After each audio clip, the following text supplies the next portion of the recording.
I'm a hero, I'm for hire, I'm a seller, I'm a buyer. Conversations with me in the lounge as we scream. You know me, my Morgan, subject boy, follow him. I'm the comic man.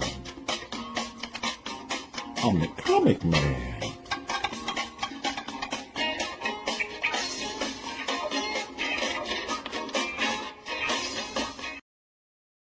Hey everybody, welcome back, True Believers. It's another episode of the Comic Lounge, episode number, I lost track. But I guess I could go back and count. I don't know how long that would take, but I don't care to do that. We don't have to do that. You know, it's been around for a while. Well, we're getting closer to the holidays. Christmas time is upon us. It'll be here next week. We have we got a panel. We got a couple of people right now. We'll have some more people join us later. We'll be talking with a guy that just started a Kickstarter comic, and it looks very interesting. We'll get into that, and I'll show you a preview of that. I have his link pinned in the chat, and we also have a poll up there. Which one of these is your favorite Batman villain? Is it Joker, Two-Face, the Penguin, or Catwoman? And we'll all be picking our five favorite. It doesn't have to be those 4 or 5, but we'll be picking our five favorite Batman, and I'll be telling everybody about my top 10 favorite variant covers of the year and my top 5 comic reads of the year. So that and more right after this. G.I. Joe will return after these messages. It's the most lethal G.I. Joe team yet. Capcom Street Fighter 2. No way! Wait! There's Guile, Ryu, Zangief, Blanca, and Dalsim. What's a Dalsim? Oh! Some with real ninja moves. Hey! My Troopers got Street Fighters too! Vega, Sagat, Balrog. And me, El Bison! They look unbeatable! Ah!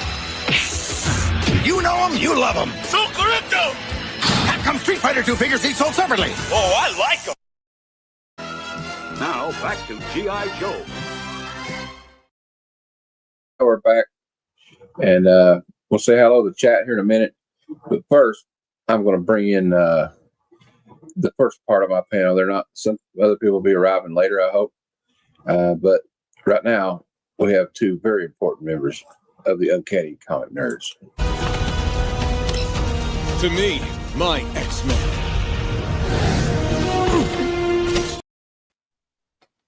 The OG members. We got Will and WBox18 and Random Reads. And Missy Mars says happy Thursday, everyone. Yep. Hey, what's up, Mars? And that's a crazy commercial. I call that one the G.I. Joe commercial, the fall of the Roman Empire. That was when they kind of went downhill from the top selling toy company in the world to the not so. That's like 2 years before it ended. And I'll probably get a copyright claim for that. I don't know. They really don't really go after for commercials, do they? Like 30-year-old commercials. If they hit me for that, then there's really something going on. Well, since you played the trailer, here's some new G.I. Joe toys. Where'd you get those? From Dollar General. Or one of the dollar stores. I don't remember. There's only 3, so this is 2 of them. Now I just got to find Cobra Commander. Oh. A whole $1.25 each.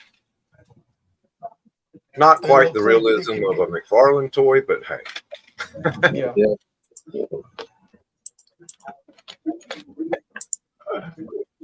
Well, you know what? We don't feel they can sue me over it. You know what I'm saying? They can sue me. Hey, one of us. They won't get shit out of it. The diecast. Phil's always talking about the cop. I think Phil's a copyright lawyer. He's always talking about copyright. Hey, Phil. Are they diecast? They're vinyl or plastic, whatever. Well, I got a scam email today from somebody that was from so they're a law office from Texas, and said that I owed money to, which I don't, to a check advance place, and I owed them. I was being sued for $2,800, and they were calling Social Security Administration to take my Social Security And I said, they can't do that. First of all, they can't touch people's Social Security. So that was a lie. And the first lie was, I don't, but it's a scam. Hey, they paid to own it, but you know what? It's there. But if they want to give me for it, they can. I'm not even monetized. So copyright claim away. I'll just edit it out the next time I play it when it's processed. And I mean, you know what? It's better to beg for forgiveness than ask for permission. That's what I say. And I got a legal letter this week. Join a class action lawsuit against Papa John's because I worked there during the period that they apparently were screwing people over. Yeah, I got one for those two for something. It was like it wasn't Papa John's, it was something else, but I'll probably fill all the stuff out, and in about 8 or 9 months I'll get a check for 55 cents or something like that. yeah, I don't even pay for 12. I do pay for like. But you don't pay for comics. How do you manage that? Well, it probably reads them online somewhere. I know I do too, but I still got to buy some of them. Yeah, I have to. I don't know. Pay for YouTube Premium. I can't stand those commercials. They always interrupt my giveaways. I definitely have YouTube Premium. Yeah. I'm going to tell everybody we got coming up to. We got the Friday Night Frights will be tomorrow at 7 p.m. No, 8 p.m. Sorry, 8 p.m. And we're going to be reviewing Santa Sleigh starring Bill Goldberg as a killer Santa Claus. And also be on the lookout. Me and Big Jeff are going to be recording our episode 2 of Retro Comic Reviews, and we'll be reviewing G.I. Joe issue 2 this time. We're going to try to review the first 5 issues to start out, but I have a couple of X-Men books I want to review. We're going to do a lot like, I had a good idea, like just do some stuff. It's not like more than 2 issues, right? We're going to do Uncanny X-Men 171, 72, 73. That's probably one of my favorite story arcs. Later on, we'll do one was the first appearance of Sergeant Slaughter. There's like a 3-issue run on that. Well, like to be continued. And Uncanny X-Men Annual 11 will be one coming up, and then Dark Knight Returns, and maybe the Death of Superman. I'll do Death of Superman with you if you do. I'll do Dark Knight Returns with you. All right. Sound We great. got the whole book club thing going on. We should call it the Hero for. I should have changed my name to Hero for Hire Comics, but before we start, nobody else is here. If they want to do theirs later, they can do it. But just for lack of nothing else to do here, I'm going to do this. These are my reading recommendations for the week. Thank you, Chuck Norris. All right. I'll be right back. And I recommend, and we're going to be doing a modern review of this. Me and Jeff, and hopefully we can get Paul or somebody to help. Infernal Hulk, issue 1 and 2. It is a continuation of the Incredible Hulk run that Philip Kennedy Johnson and Nick Klein worked on. At this time, the Hulk is separated from Banner by this skinwalker called the Eldest. And they can control all monsters on Earth. And they come back and they're awakening all the monsters. They show up in this Kentucky Appalachian town. And the Infernal Hulk takes it over.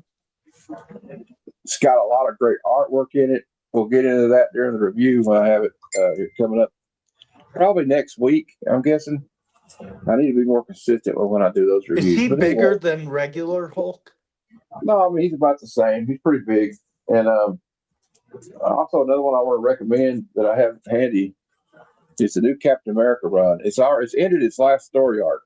So you might want to wait for the trade paperback to come out. They'll probably keep issue 1 through 5, but he goes in and kicks Dr. Doom's ass in Latveria. And you got this other Captain America who was like, he's got a super soldier serum, but it's not as strong as Steve Rogers is. But it's kind of like retail, like Captain America's back. And some good stuff happens in this issue. And you got like some political intrigue, some military stuff going on. And he finally meets up with Tony Stark in this issue.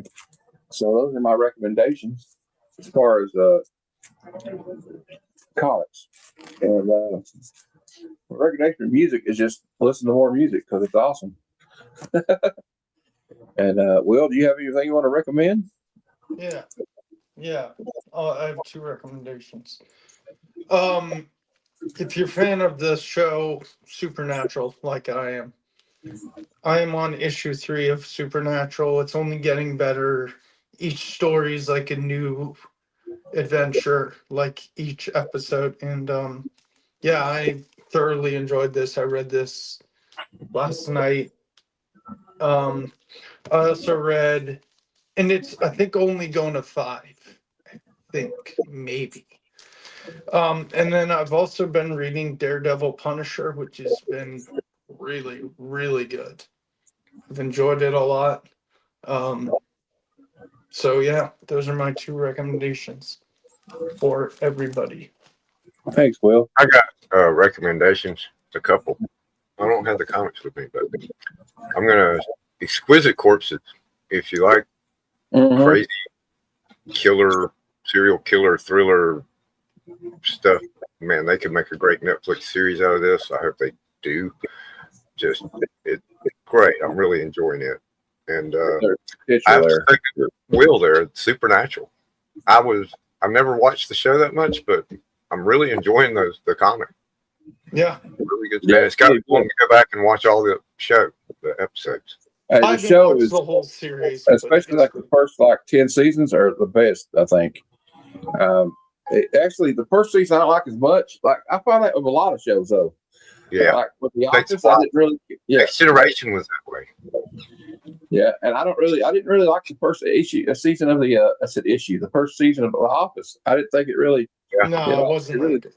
And Parks and Rec was the same way. It didn't pick up till it takes a while to get the footing, get in there. Well, my phone's blowing up. So we got going on here. But yeah, both of those titles I really enjoy.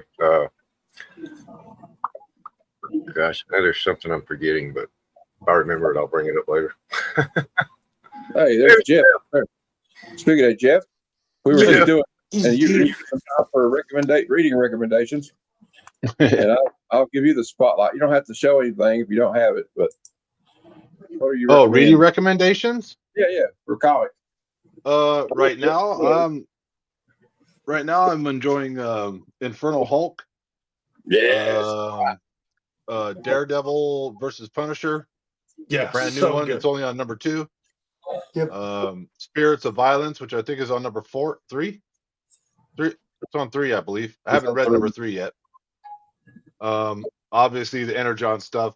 I'm reading. I'm behind, but I'm reading Transformers Energon, G.I. Joe Energon, Rook Exodus. Falling behind on that. See, once you start stacking them up, I just start falling behind. But anyway, and I had a cool little treat the other day. I read Batman Year One, the original one from I think it's 1988. Oh yeah.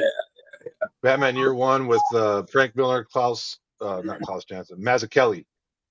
Mazzucchelli, all 4 issues of that. That was good. So if you haven't read that, which most people probably have, I'm probably like the only person that we all know that hasn't read it. But yeah, that's it. I can go on and on, but yeah, that's it. Infernal Hulk, one of the best Batman stories ever. Yeah. So we said, did you finish the Mystery of Cabin Island? I usually read that every Christmas, but I did not read it this year. We have a Kickstarter artist, or I don't know if he's an artist or writer. He never didn't specify, but we'll ask him when he gets here. His handle on Facebook, I don't know what his real name or not. It's DM Ray, RAY, and the book is called The Madcaps. It's like a fantasy, kind of feels like a mix of Dungeons and Dragons and Final Fantasy type stuff. It's kind of interesting. He sent me a PDF of the first issue, and I read it. And we'll discuss. He's got a TikTok up and coming. All right, Jeff. And I think we got 4 people here. I'll just go ahead and I'm going to do this, and I'm going to make a video out of it. So I think edit it out later for my top 5. Yeah, And I may. Oh, go ahead. let me just get through this and we'll Yep, I got. talk more. This is my top 10. This is my picks for top 10 variant covers of the year. In my opinion, this is just my opinion. Yep. I'm sure other people probably have other ones. If there's another one and anybody in the chat has any others they like, and the guys in the panel, it's fine. I'll just share you 10 of my favorites. This doesn't mean they're the all-time best all year, but 10 that really stood out to me. First off, we have the J. Scott Campbell Amazing Spider-Man Mary Jane variant, Hubba Hubba. Yep. And I could not pick this one. I could not pick this one. I bought this one when it came out. The Punisher Red Band 1 in 50 Hidden Gem variant. Yeah. The Mike Zeck variant. Pew pew. Old school with Frank Castle there. And then we got Exquisite Corpses #1. This is the Jenny Prison variant. I'm hoping that Miss Prison is back at Heroes Con because I'm definitely going to get her to sign that one. Yep. And then we got Captain America #1, the 1 in 50 Hidden Gem variant. I just like this nostalgic feel. It's this was one of the some of the art that was in the 1976 Mighty Marvel bicentennial calendar. It was a real calendar, and some of them can go for quite a lot of money on eBay. I looked one up, wanted to get one, but I was like, I don't know if I want to spend that kind of cash on it. And then, of course, everybody was crazy about the Mark Spears Halloween blind bags. I got kind of burned on them, but there was one cover that stood out. It was the homage to the Chamber of Chills issue there, everybody remembers. Yep. So I kind of like that one. And then this Wolverine #8 is the next one. And I got this one signed by Daniel Warren Johnson when I was at Heroes Con this last time. Yep. And another one, we got the Pop Kill #2, the Brian Stillfreeze variant, the naughty explicit variant, but yes, it's still pretty cool. And it's pretty hot. And one of my Artist of the Year candidates, in my opinion, did this Summer of Superman cover, variant cover. It's Alexander Lozano, a beautiful Supergirl cover. Yep. Younger Supergirl, but still, like, Yep. But some people say, oh, she looks too young. I'm like, well, you don't have to, like, objectify her, okay? So you're the one making it creepy, not me. You know what I'm saying? You're the one making it creepy, not me. And then the Adam Hughes Pop Kill #3 variant, which that's classic Adam Hughes to me. A little bit tongue in cheek, a little bit naughty. She's got the foot long hot dog. We're kind of insinuating a couple things. Also, another person that's my candidate for variant cover Artist of the Year. Actually, I feel bad. I should have left one of these off, put Romeo on here, but this is just my personal taste. It's Ivan Talavera. It's a variant for Ultimate Spider-Man #17. Yep. I don't know. That's one of the best. He draws some of the best Mary Jane. Him and J. Scott Campbell, in my opinion, But those are the my top 10 variants of the year. Yeah, I may do a video on my top 10 variants of the year. And while we're at it, I'm gonna do this one. We'll get it out of the way so I can edit it out. And this will be my top 5 comics of the year that I read. And we'll start off with one that Kevin just recommended. Exquisite Corpses. If you're not reading this right now, I'm telling you, you're missing out. There's all this crazy shit going on. They're in this town. There's these rich like oligarchs that control everything in the country, and they have a battle every 5 years on Halloween.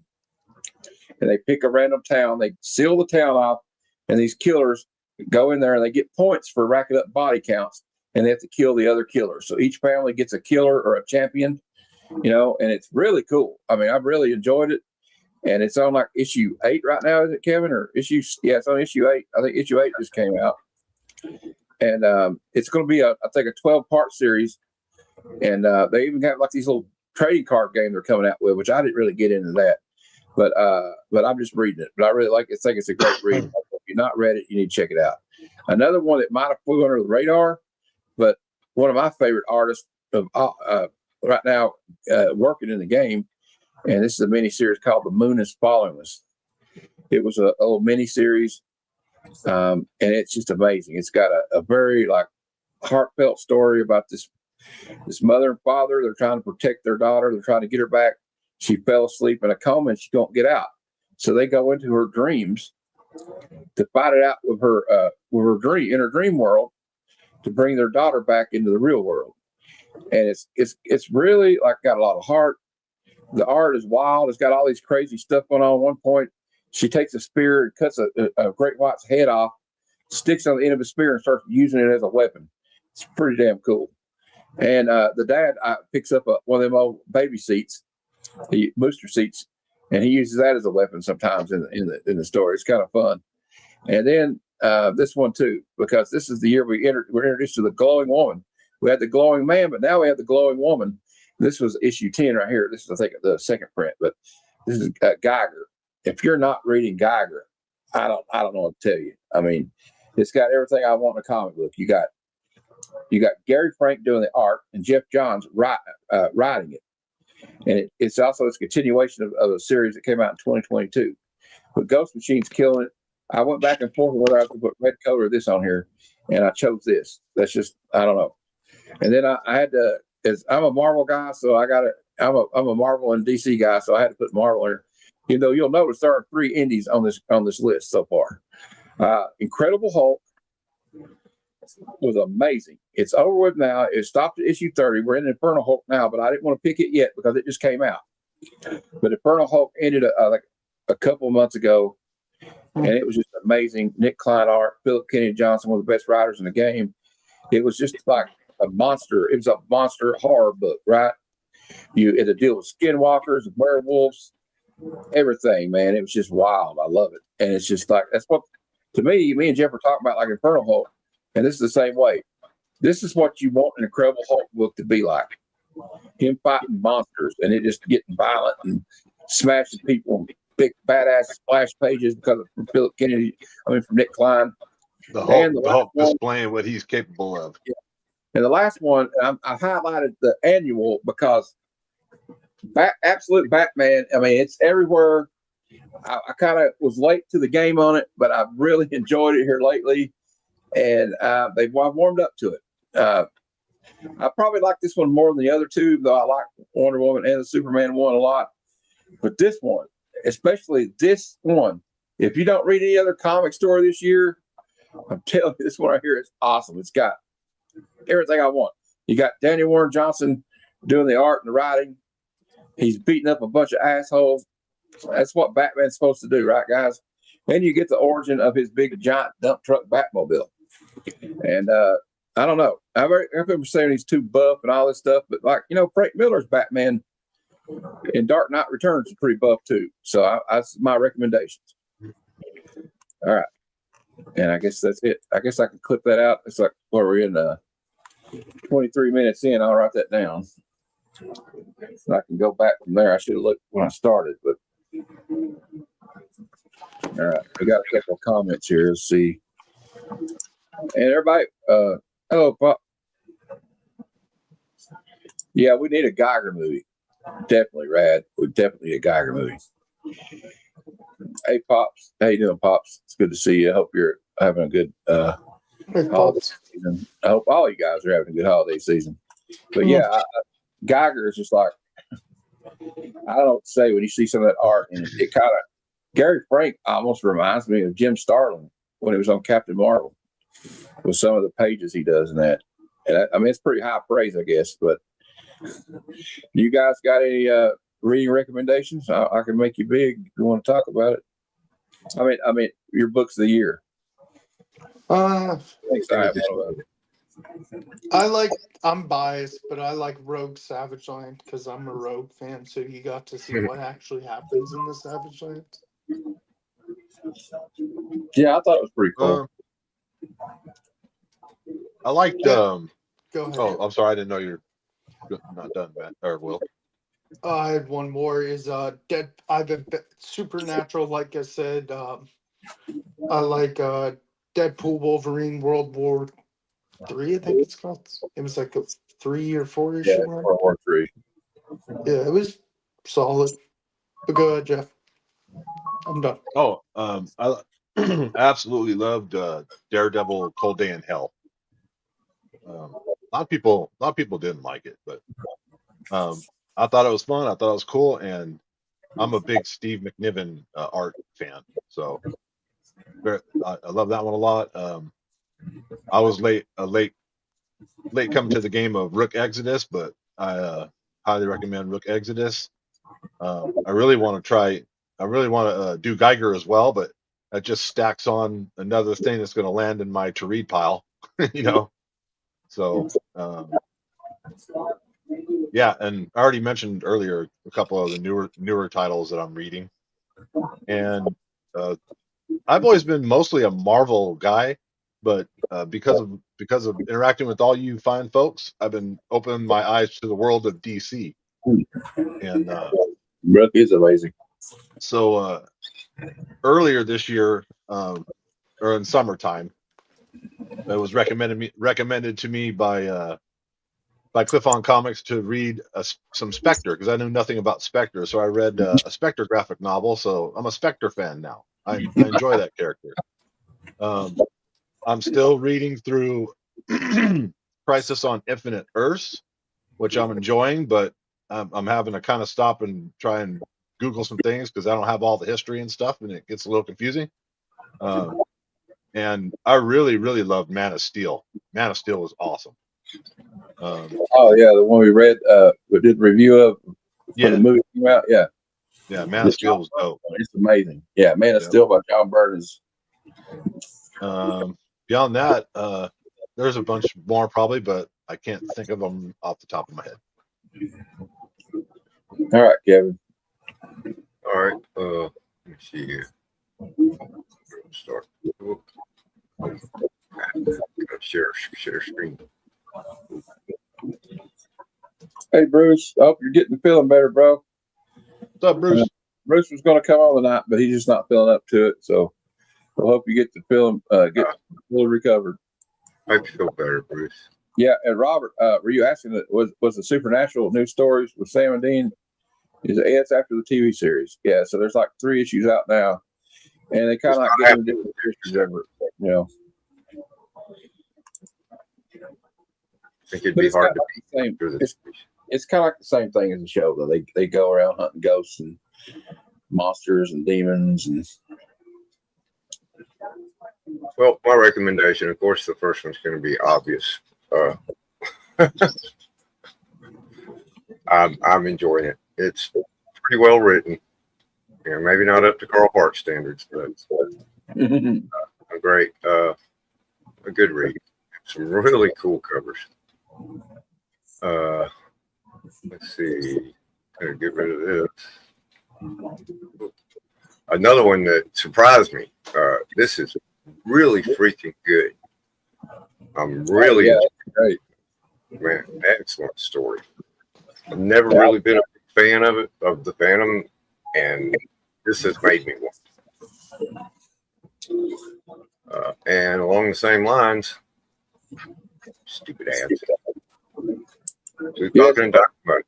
Man, Bug Wars is really good, Brad. What an excellent read.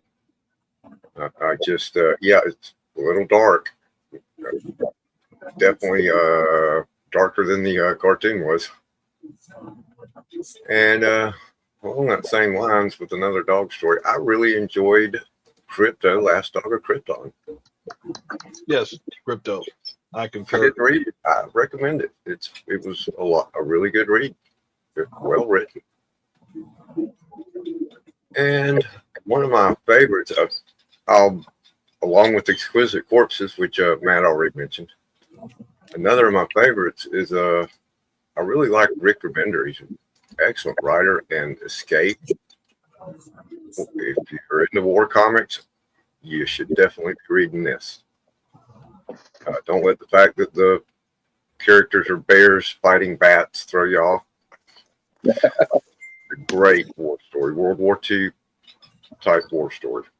That was never stopped me before. It was got bears or something. Characters. I mean, I wouldn't have read Cerebus. It's an art, for God's sake. And of course, I'm still loving Feral. Feral is so cool. That's been a cute series. I mean, I really liked it. Yeah, I really enjoy it. I look forward to it every month. And yeah, that's all I've got really for my favorite reads of the year that I can think of right now. Ooh, I found a cool comic I want to show you guys. Hold on. Let's see if I can get it. Right after I took a screenshot of this. Hold on, just give it a minute. This is really.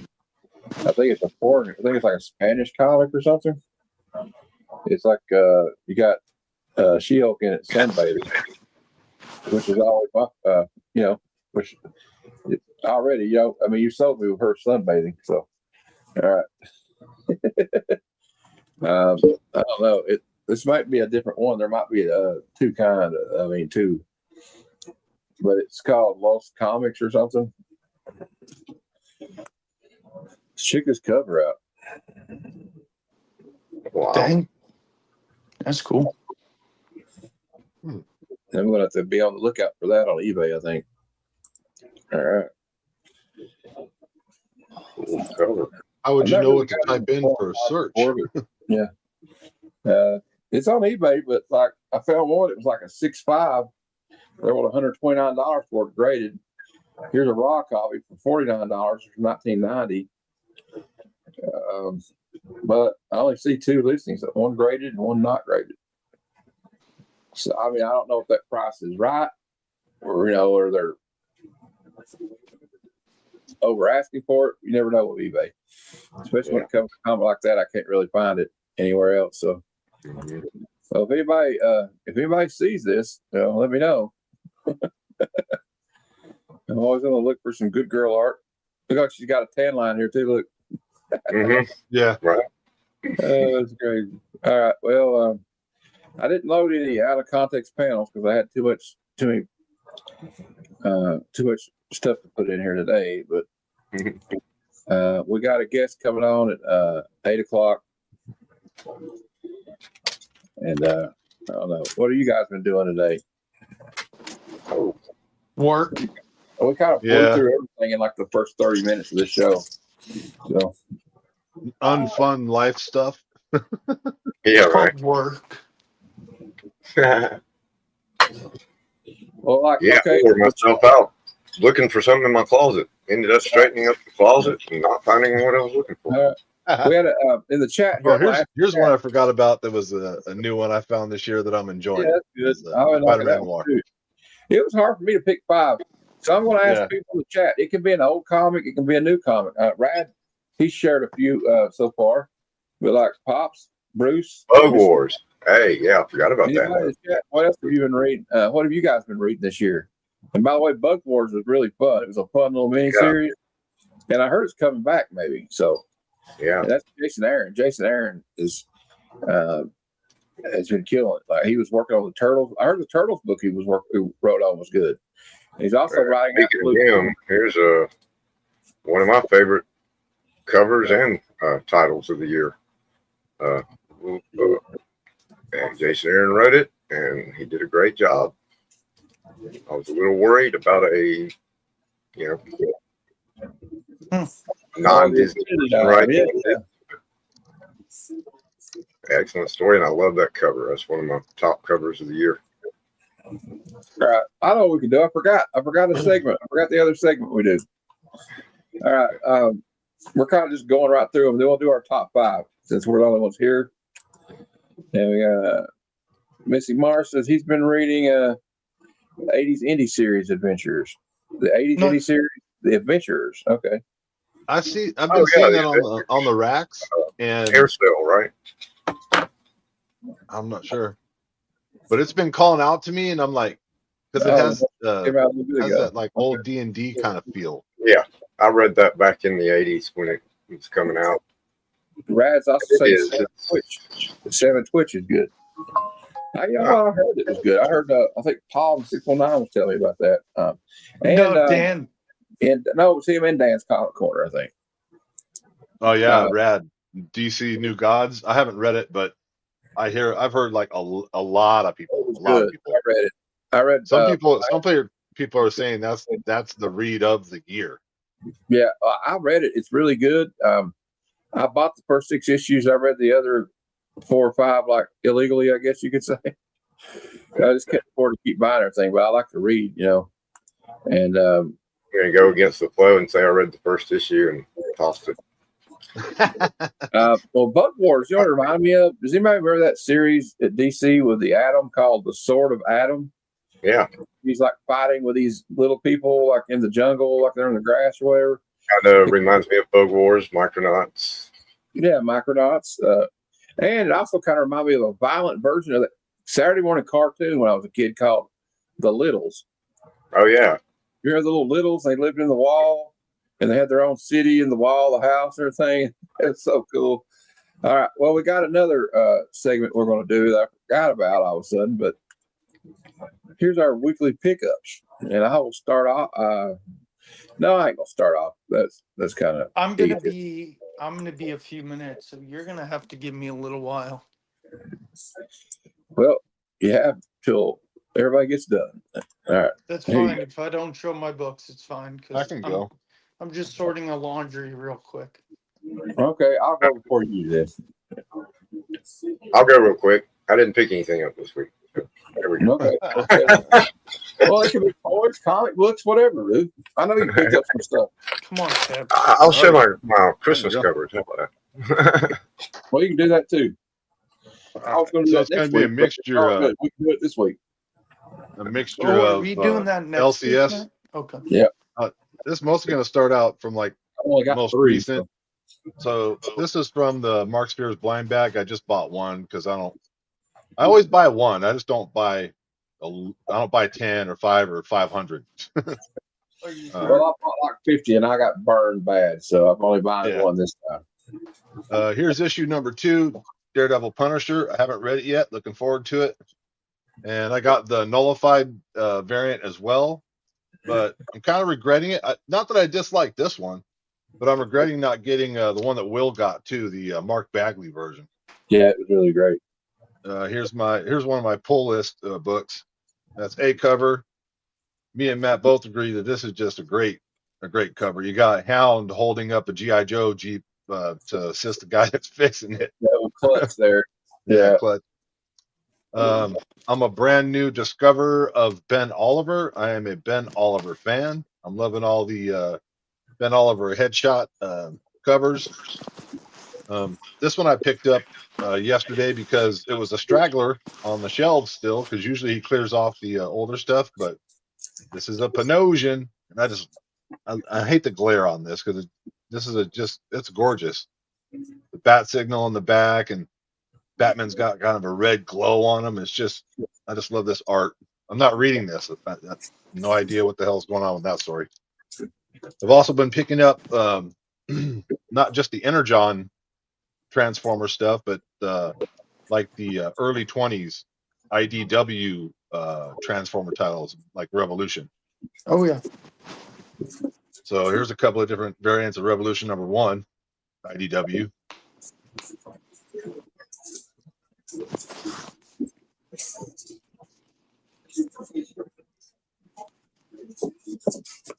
Number 2. Number 3. Here's Optimus Prime number 4. Here's IDW Optimus Prime number 23. I just dug the black and white cover. Well, I got to get this off here, or else I'm going to spam plus signs. I remember that night. And I forgot the artist on this, but Really I picked nice. this up off of what's that? It's really nice though. Yeah, I picked it up off of Comic Tom's like store, his webpage, whatever you want to call it. And same thing with this, the Todd McFarlane DC cover. Oh yeah, I love that. I saw Todd McFarlane's, because I'd never seen this before, and I was like, "What? Todd McFarlane drew Superman? Thank you, sir. I'll take that." Oh, there you go.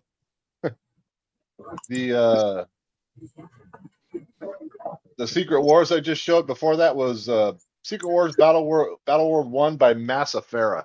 Okay. Here's DNA's A cover for Soundwave, but I think that might be last week. I think it's last week. Mail Call Marvel G.I. Joe. Ooh, that's the second side. issue, by the way. And this is, yeah, exactly. It is. And by recommendation of my good buddy Matt, he told me pick up this run of the Avengers. So I got the trade paperback. And it's Jed McKay. yeah, Jed McKay's 2023 6-issue run and 1 issue of Timeless #1 and the coup d'etat. The Christmas present to myself is my Daredevil 158 signed by Frank Miller. And it was the first. That was the first issue you wrote for, is it? I believe so. Yes. Yeah. I think so.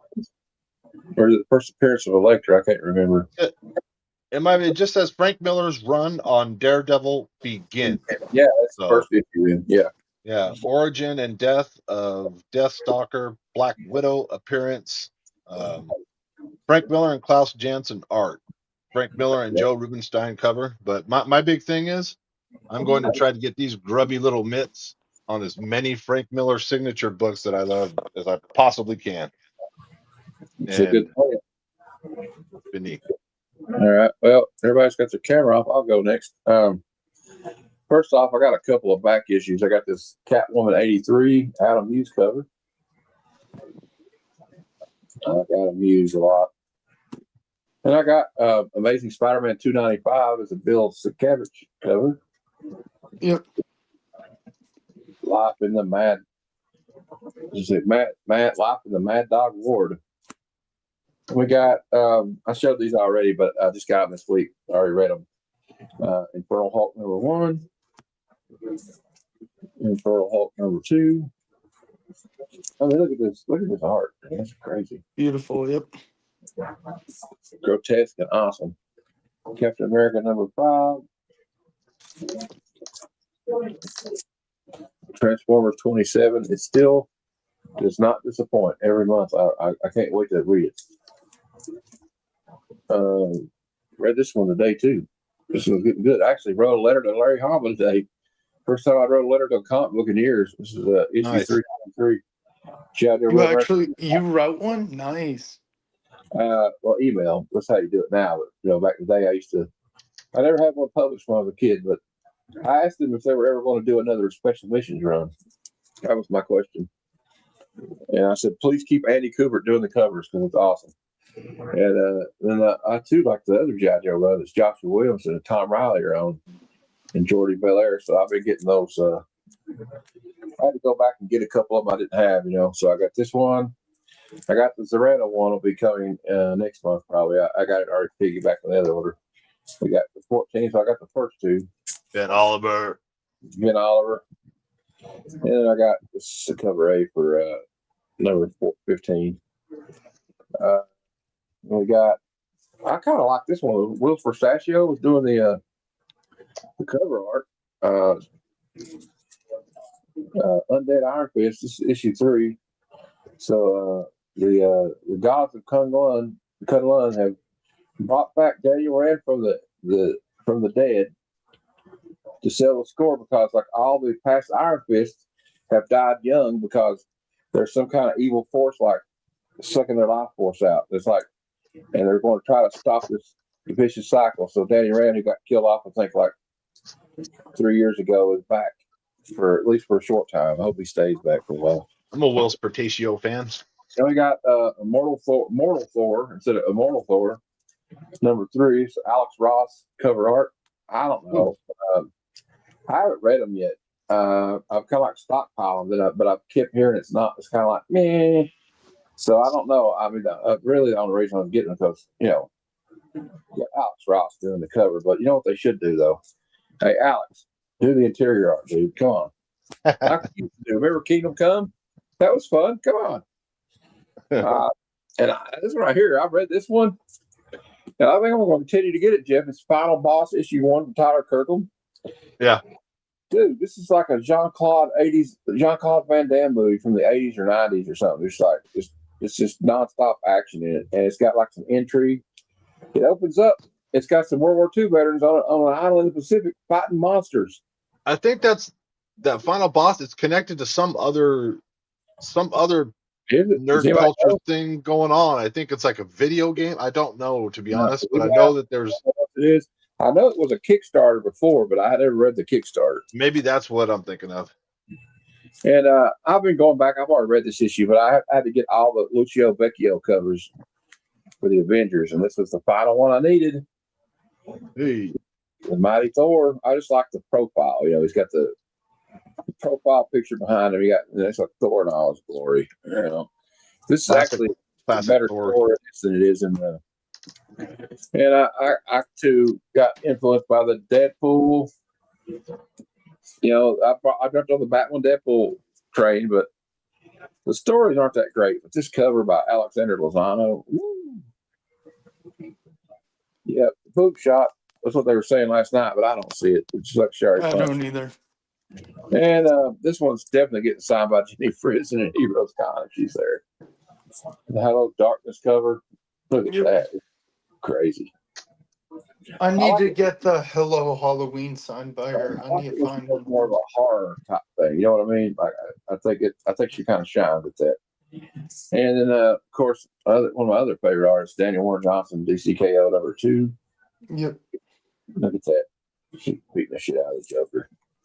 Why would the Joker even think? First off, Knee to the face. why would the Joker even think he could hang with a princess of Themyscira? I don't know. We all know the Joker is not rational. He enjoys the pain. Yeah. Sakevich, baby. Yep. I read Yes. that. That's It's gorgeous. great. Look at that. That's just Matt, that. it's a good read. That should have been on my list. Actually, that's what a cover is supposed to look like right there. It's a great read. It's like the whole color palette just. Yeah, it reminds me of the cover he did for Batman issue 400 back in the day. Dude, it's a good read. Ultimate Spider-Man 23 because, well, it's almost over and I might as well not stop now, even though I haven't read it since issue 17 probably. But I'll go back and read it eventually. But yeah, we might as well just keep going, I guess, until it's almost over. Keep on keeping on, man. The Ultimates #18, which was good when I was reading it. I haven't read it since issue 11. Oh, heard Brad talking about this a minute ago in the chat. There's Rook Exodus #9. Look at this. Jason Fabok, baby. Hey, Jason Fabok, Jeff Johns, sci-fi. did that come out yesterday? I No. don't know. A while ago. I got these from my comic shop, my pre-orders. Okay. Hey, Steve. See Steve White in the chat. Hey, Steve. Steve. You missed my G.I. Joe, Steve. I just wrote a letter to G.I. Joe, Real American Hero, this morning, Steve, to Larry Hall. I hope they posted. Steve, Hey, I'm not feeling too good. I'm gonna lay down a minute. I'm gonna put All right, myself. Evan, come back if you want, man. I'll be back. And I got the like I was talking about Geiger, the glowing woman's back, man.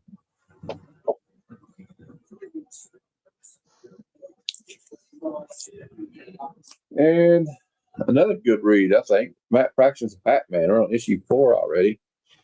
And the Minotaur, the first person Minotaur, though it looks like he's got like 10 figures, but I don't know. You be the judge. Another book that's good. I almost made my top 5. Superman by Joshua Williamson.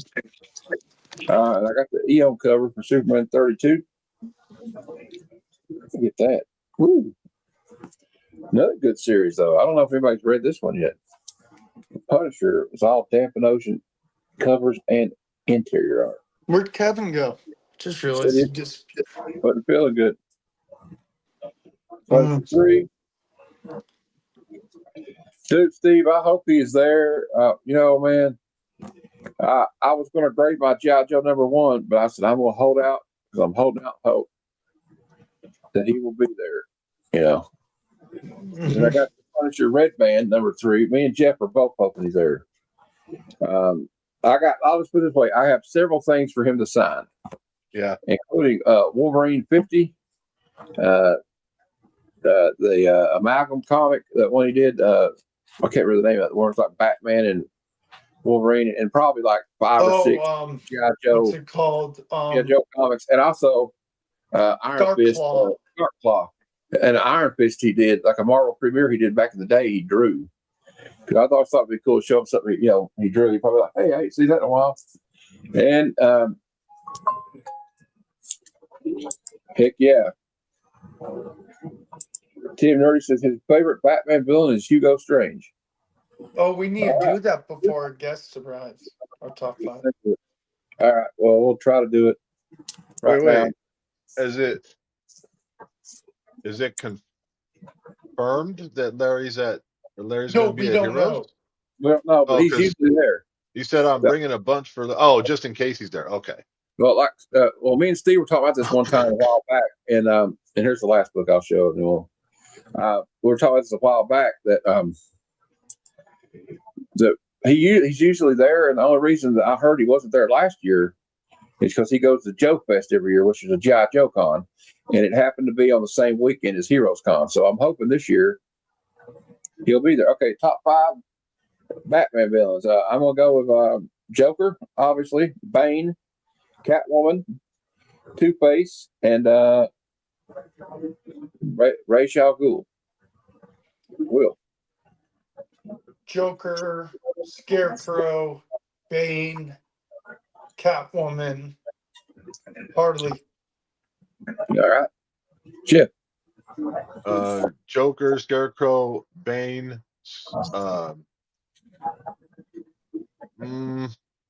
Two-Face, Ra's al Ghul. Okay. Well, there you go at the top 5, and Kevin can type this in the chat if he wants to. If anybody wants to type in some of their favorites, I can only put 3 or 5 on the poll, so I put like his 5 main ones, which was like Penguin, Catwoman, Joker. Oh, I forgot Penguin. Face. Did I say Catwoman? I would trade Penguin for Catwoman. You didn't say Catwoman. Okay. Maybe I'd trade Penguin for Two-Face. If somebody could look on the and tell us who's winning the poll, I haven't looked at it yet. On YouTube. Well, I'll do it. I have to just mute the video. Oh.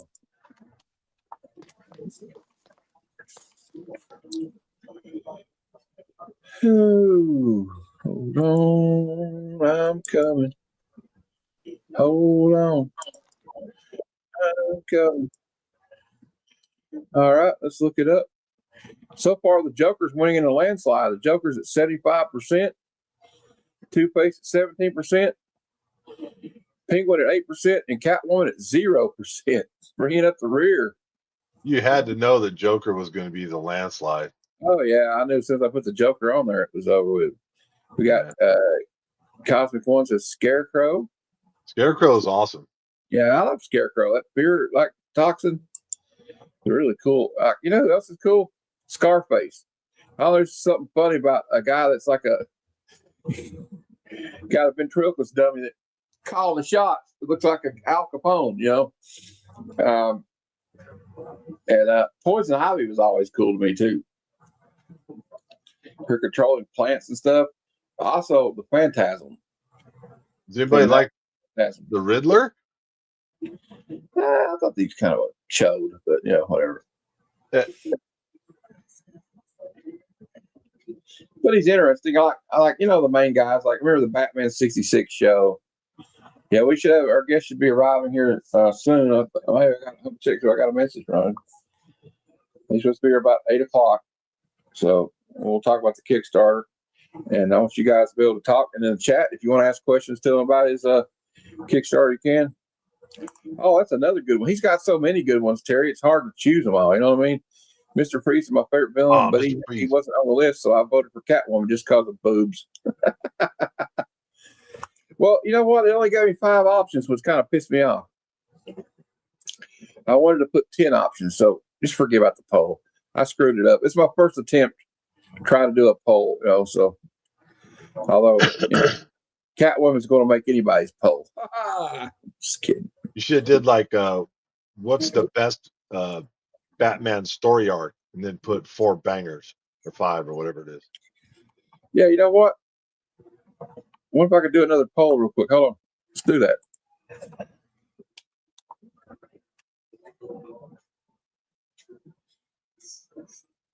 And if you're gonna include year one, you got to say which one, the '88 one, because I think they did 3 of them or 4. They did one in 2025.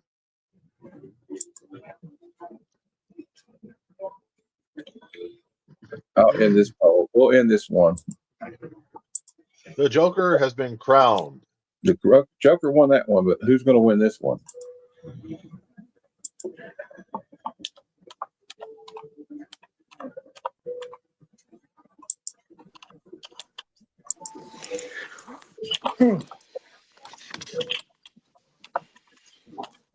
Who's leading the poll? Joker won by a landslide. Hmm.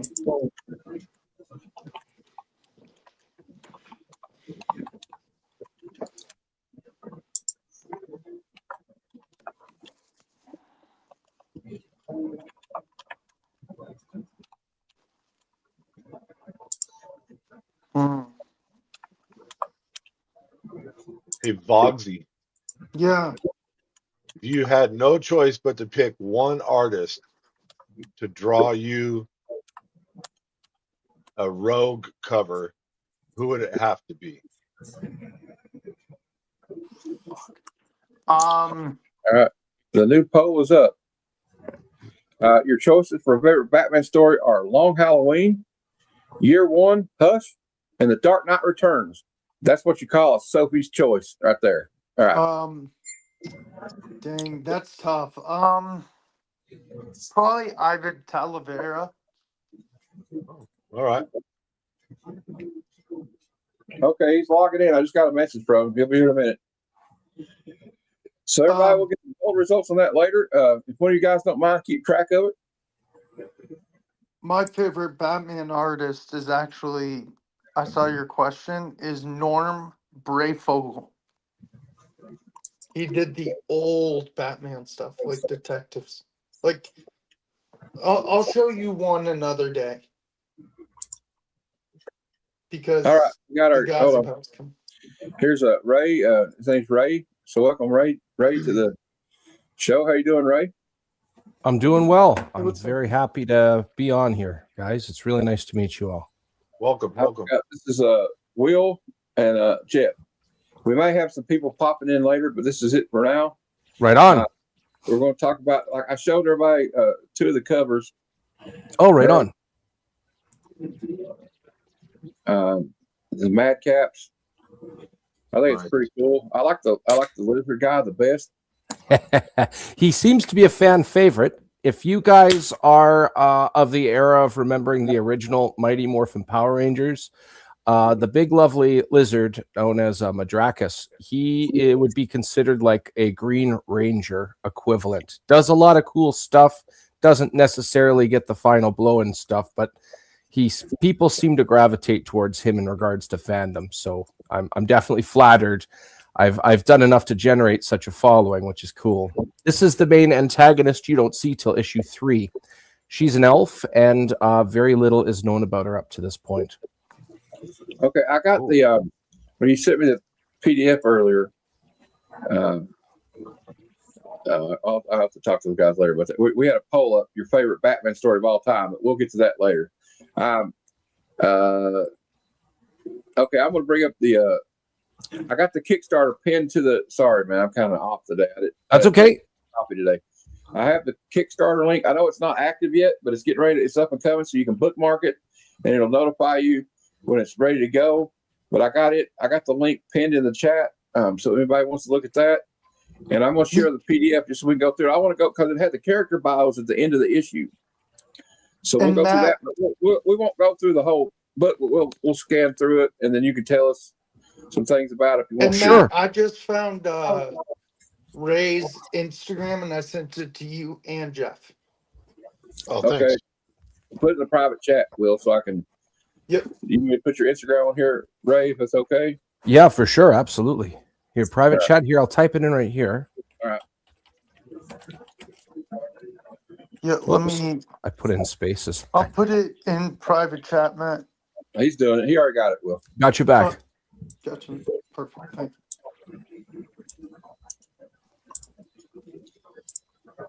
you go. We'll put that there. I'll make a banner too.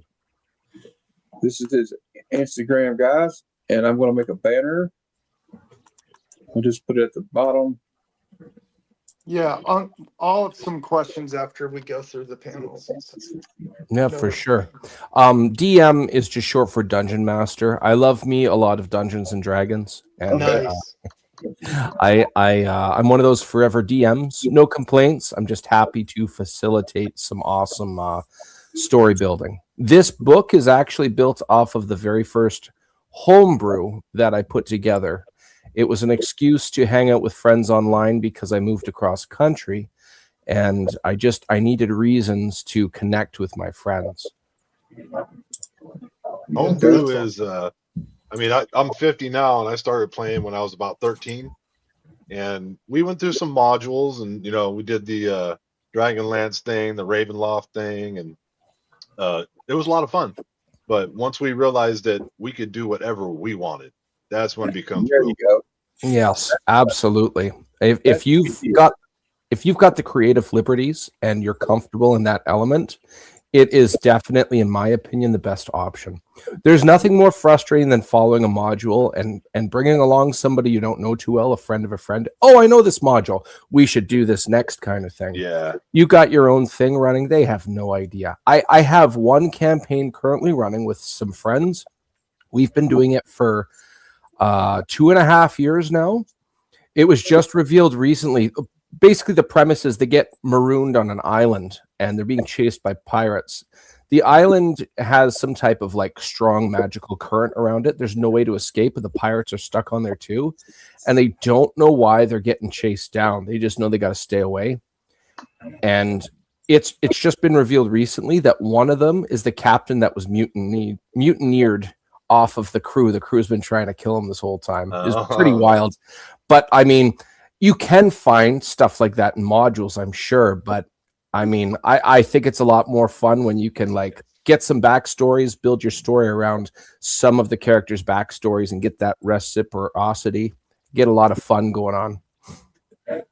Have you played around at all with with your homebrew? Have you made your own races or character classes? I do have one class I've been working on. Basically, they're like wielders of light. The concept behind them is if you choose the class, you don't get a background because there's some cool bonuses to them. Okay. And the concept behind it is you have celestial influence. It actually erases your memory, so that's why you don't have the background. But very similar to that of the Lantern Corps in DC Comics, you can bend light. So depending if you choose a white light, a black light, or some other colored light, gives you different spell options, and it works off of similar to that of monk key points. And there is a way to reserve them, or because you don't get cantrips, you can reserve them if you do things smartly, or you could burn them up and weaken yourself, which is really, really cool. I'm a big fan. So this here's issue 1, and the that cover there was done by Jimbo Salgado. Jimbo is a fella who he's worked on Batman Unhinged. If you look up his stuff online, one thing he's really good at is drawing Galactus. He does it a lot, and it's amazing. The detail looks like a satellite view of a building. The more you zoom in and look at all the little details, the more their questions are asked. And every once in a while, oh, I see the Silver Surfer hiding because he's so tiny there, just standing normal, looking back at you. But this was also colored by Dan Kemp. And Dan Kemp has colored over 100 issues of Spawn, basically 50 to 150. So all those stories with the Heap and all that other cool stuff in that range of era, that's Dan Kemp's coloring. If you go back up to the cover, if you look at the insignia in the bottom right corner, you'll see Jimbo's insignia, but you'll see a D with 3 dots. Yeah. If you go on to look at that era of Spawn or Marvel Knights in the early 2000s, if you look at Daredevil, that iconic one where the bottom half of his face is obscured by shadow and his chest is up and he's throwing and his legs are tucked together. And he's chucking his baton and all the swirling ropes flying behind it. in that image, you will see that D with those three those three dots beside it. So I was flattered that this talent took a chance on me, because this is my first time writing a comic and being on the productive side, as opposed to being just a fan reading a cool story. And it was really neat. I obviously got a no here and there as well, but I asked a lot of people, and it was very awesome to get a lot of yeses too. So I'm very, that's kind of the background behind that cover there. So Okay. I have a question before we move on. Why is it called the Madcaps? Is there a reason? You know what? Madcaps, madcap just means eccentric, does not run normal. And these four individuals, they come from a town that's predominantly human and orc. So they kind of stand out. Madcaps made sense to me. I also liked the catch of it, the ring. It just seemed to fit in my mind. So I went with that title. And when I got when I read the first issue earlier today after we spoke, and I got obviously I got a D&D vibe, but I also got like Final Fantasy and Lord of the Rings type of vibe out of it too. Yeah, there's definitely a fantasy element to it, and the Witcher also. Oh yeah, right on. I'm a big fan of fantasy, as we were already talking about. I'm a big fan of, it could be whatever you want it to be. We talked about homebrew and all the options that, if you have people that are used to playing on modules, going back to D&D, you throw in a homebrew campaign, suddenly you have somebody intellectually stimulated. They're in. And one of the things I love about fantasy-based stories, introduce something that hasn't been done yet, and suddenly it's a very thought-provoking, it's almost like a think tank of all the potentials. In my case, this is about some illegal fictional drug that may or may not have to do with an undead outbreak. And is there a connection or not? Weave, right? Yeah. Yes, Weave is the name of the drug. That's correct. And I like this. At the first note, you got this. It says, "Father, this is not about our name. This is about their actions. You must understand that these three have done just as much for me as any." I like this first. Interesting. And then like we open up here. I'm not going to go over the whole thing, but right here you say, "Here you're the writer editor," and we were talking about Dan Kemp, Evan Quarring. I also like the way it opens up. They're just kind of like going back here to talk to are they going to talk to the king? Is the way I gather, or they're trying to find Sarlacc. Is that his name? The Sarlacc is the dwarf, and then Chazgo is the blue-skinned elf. Yeah. One thing I got a compliment from other people. They were impressed that I was able to introduce 3 out of the 4 individuals in one form or another on the very first page. Yeah. There's obviously the 2 in the cart coming in, but also narrating this issue is Chazgo through a letter to someone known as Annette.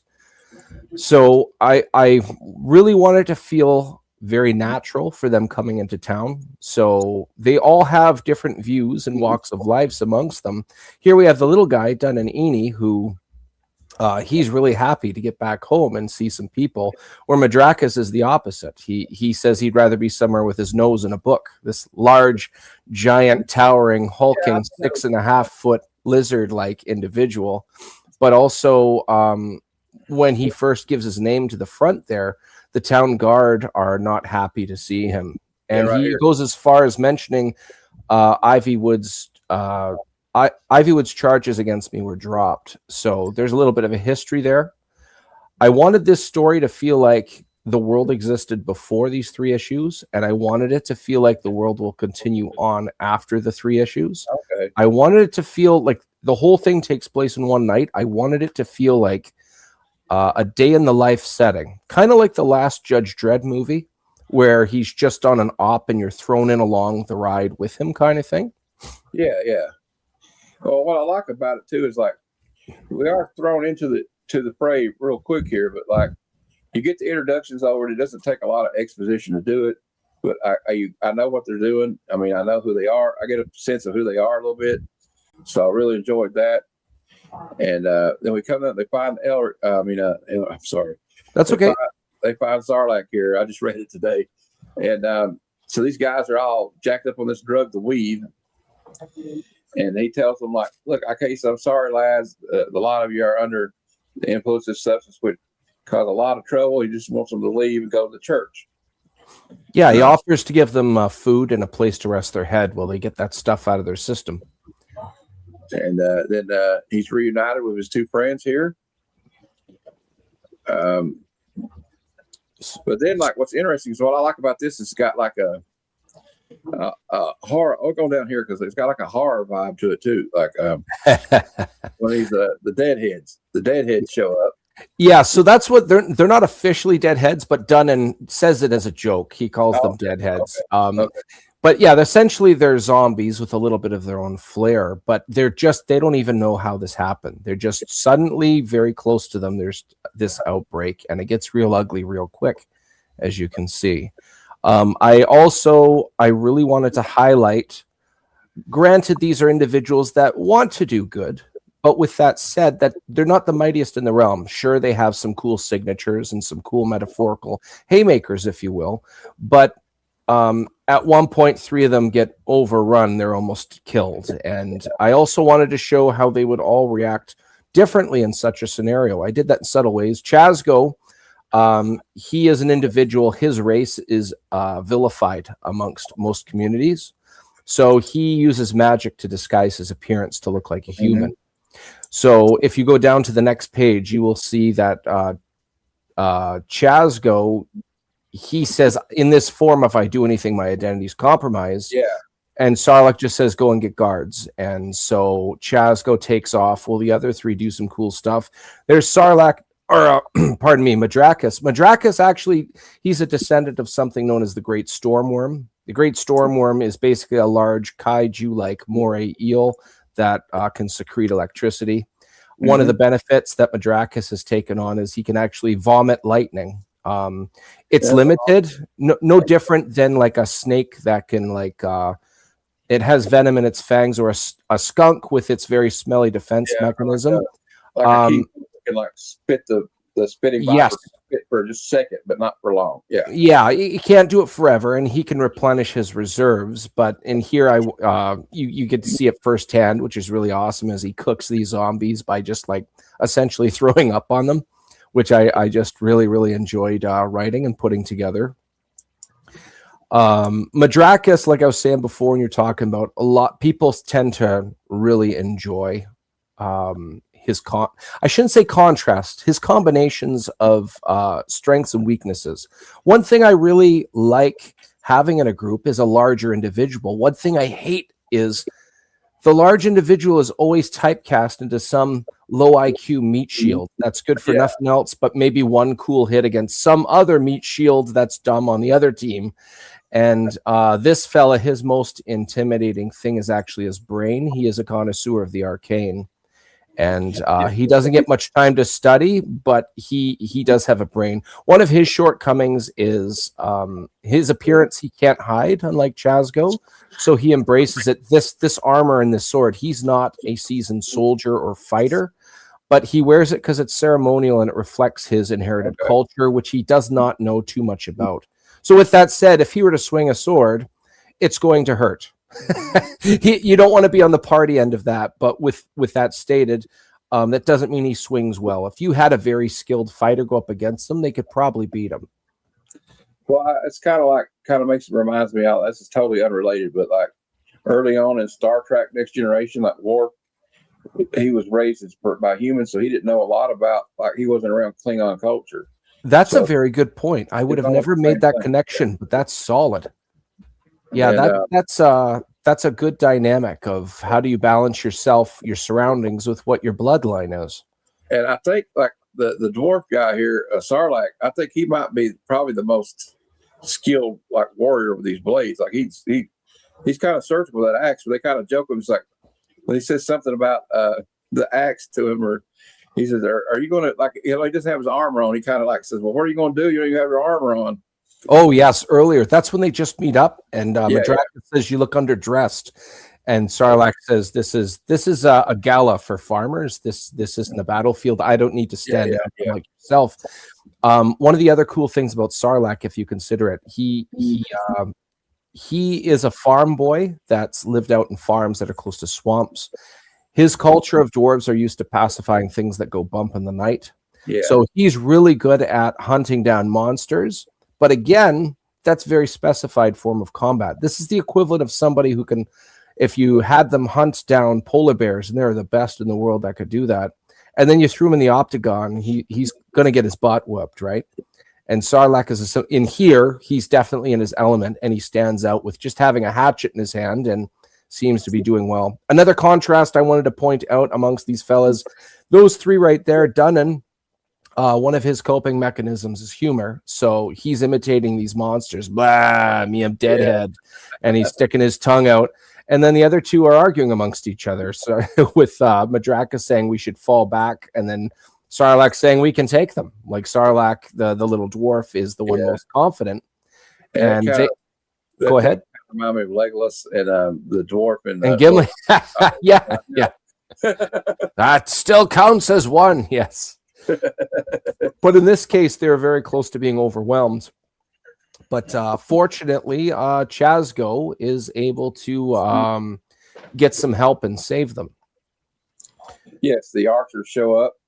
Yes, you could see in that panel Chazgo to the far right, and then the captain just in front of him with his sword up. Yeah. They're able to help stave off this this outbreak. And you could see Dunnan is still imitating. Look, he's making fun of a stump for a head. You make a funny. Yeah, me make funny. I like this little shoulder fired gun here, thing. I like that. Dunnan Eni is a half gnome, half dwarf, and he doesn't fully understand why. He thinks it's because of the mix of bloodlines. He considers himself kind of like a runt, if you will, or I shouldn't say runt, a mutt. That's the word I'm looking for. But he thinks his mother can, as a gnome, can have influence on nature around her. He seems to have similar parallels over metals and crystalline structures. And he's been able to tinker with some crystals and stuff. So he had this broken telescope, and he was able to rig it up with, instead of lenses, some crystals. He has it synced with his goggles, and it blasts raw arcana out of it, kind of like almost like a potato cannon or a shotgun or something to that effect. So he's kind of an inventor. I mean, inventor and tinkerer too. So he Yes. Yeah. Okay. And so he has abilities of like smithing and other things like that, like a dwarf, but he can't grow a beard. So he's kind of different from the others. He stands out because he doesn't have people to fall back on. Really, he feels like he's that unique, and he has difficulty fitting in with either bloodline or their respective cultures. And they quell the battle. We don't have to go over everything. I kind of want to go to where sure. To see. Everybody needs to read it. And this is issue 1 of 3. 3's coming out soon. You'll be able to buy this issue and the other 2. Of course, they go here. Here's an example of Madrakas using some arcane ability where he catches the creature by the throat and sets its head on fire. Yeah. And if you go down one panel there, you'll see him tossing the body to the side. He says less mess that way. Yeah. If you scroll right down to the last couple pages in the story, I'll show you something really cool you'll like. Just tell me when to stop. Yeah, keep going. That's Chazgo with showing his true self. There's Sarlacc with his armor and stuff. But keep going. There we go here. So here's the final page of this issue where they're actually able to, they get a lead on where some of this product weave is getting transported into Ivywood. They're able to intercept it. So this issue ends with a cliffhanger involving what do these four, they're not soldiers, they're not authority, are they biting off more than they can chew? Obviously, we're not going to be showing issue 2 here, but you can definitely get a feeling. At one point, they even go as far as saying, "When do we just report this to the authorities? Yeah. And when do we admit we're out of our league?" And I'm very happy that I was able to end it with this cliffhanger. But all 3 issues act like one act. They go from like beginning, middle, end. So the middle issue, it's not a filler issue. There's lots of relevant information, and it leads up to a really, really awesome climax in the third issue, the final issue, which is coming out in April. And here we have the character bios. This is Chaz Go. So he's an elf. Yes. And you get a little backstory on all these guys, and I think that's interesting because I always liked that. Like I remember when I'm a big G.I. Joe fan, and I would read like the file cards, and Larry Hama would he wrote a backstory on all these. Yes. That way you kind of have this at the end of it. I like when a comic does this. I think that's a nice touch. One thing I wanted to do was I wanted people to have an excuse to go back and reread what they just did. But if I give some information that was not considered, they'll go back, they'll reread certain details and look at it in a different light. There's Dunnan.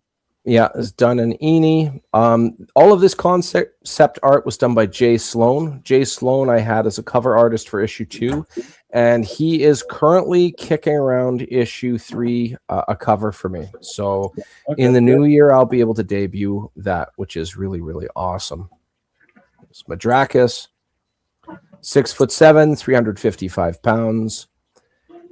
A giant meaty brain, as I like to call it. Well, it's kind of like, one of my favorite series, Uncanny X-Men, the Beast. He looks like a beastly character. It would be just like dumb and plotting beast, but he's book smart. He's a scientist. And the same thing, because this guy, like you were saying with the first book, he's like, I'm glad to be home. He's like, I'd rather be reading a good book, So yes. And we got Sarlacc, probably my second favorite character so far. Was this guy. And he's a dwarf, of course. He's a full-blooded dwarf, and the other guy's he's half dwarf, right? This guy here is half he dwarf. Can't even grow a beard. Yeah. Is that kind of going to be like a point of he's upset that he can't grow a beard? Most human beings, that's some fan art there. Most humans in real life, you hit a certain age where you have acceptance over your history and what made you you. Dunnan is at least halfway there. Okay.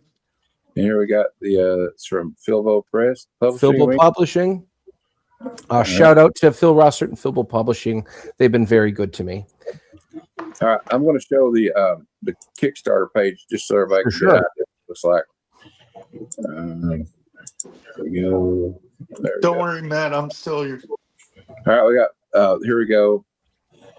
This is where you can just save it. I have it saved already. Right on. Thank you very much. I appreciate that. I'll probably back it when it's not. You can't back it yet, though, can you? Or you can't back it. You can follow. The two most important things for following this pre-launch page.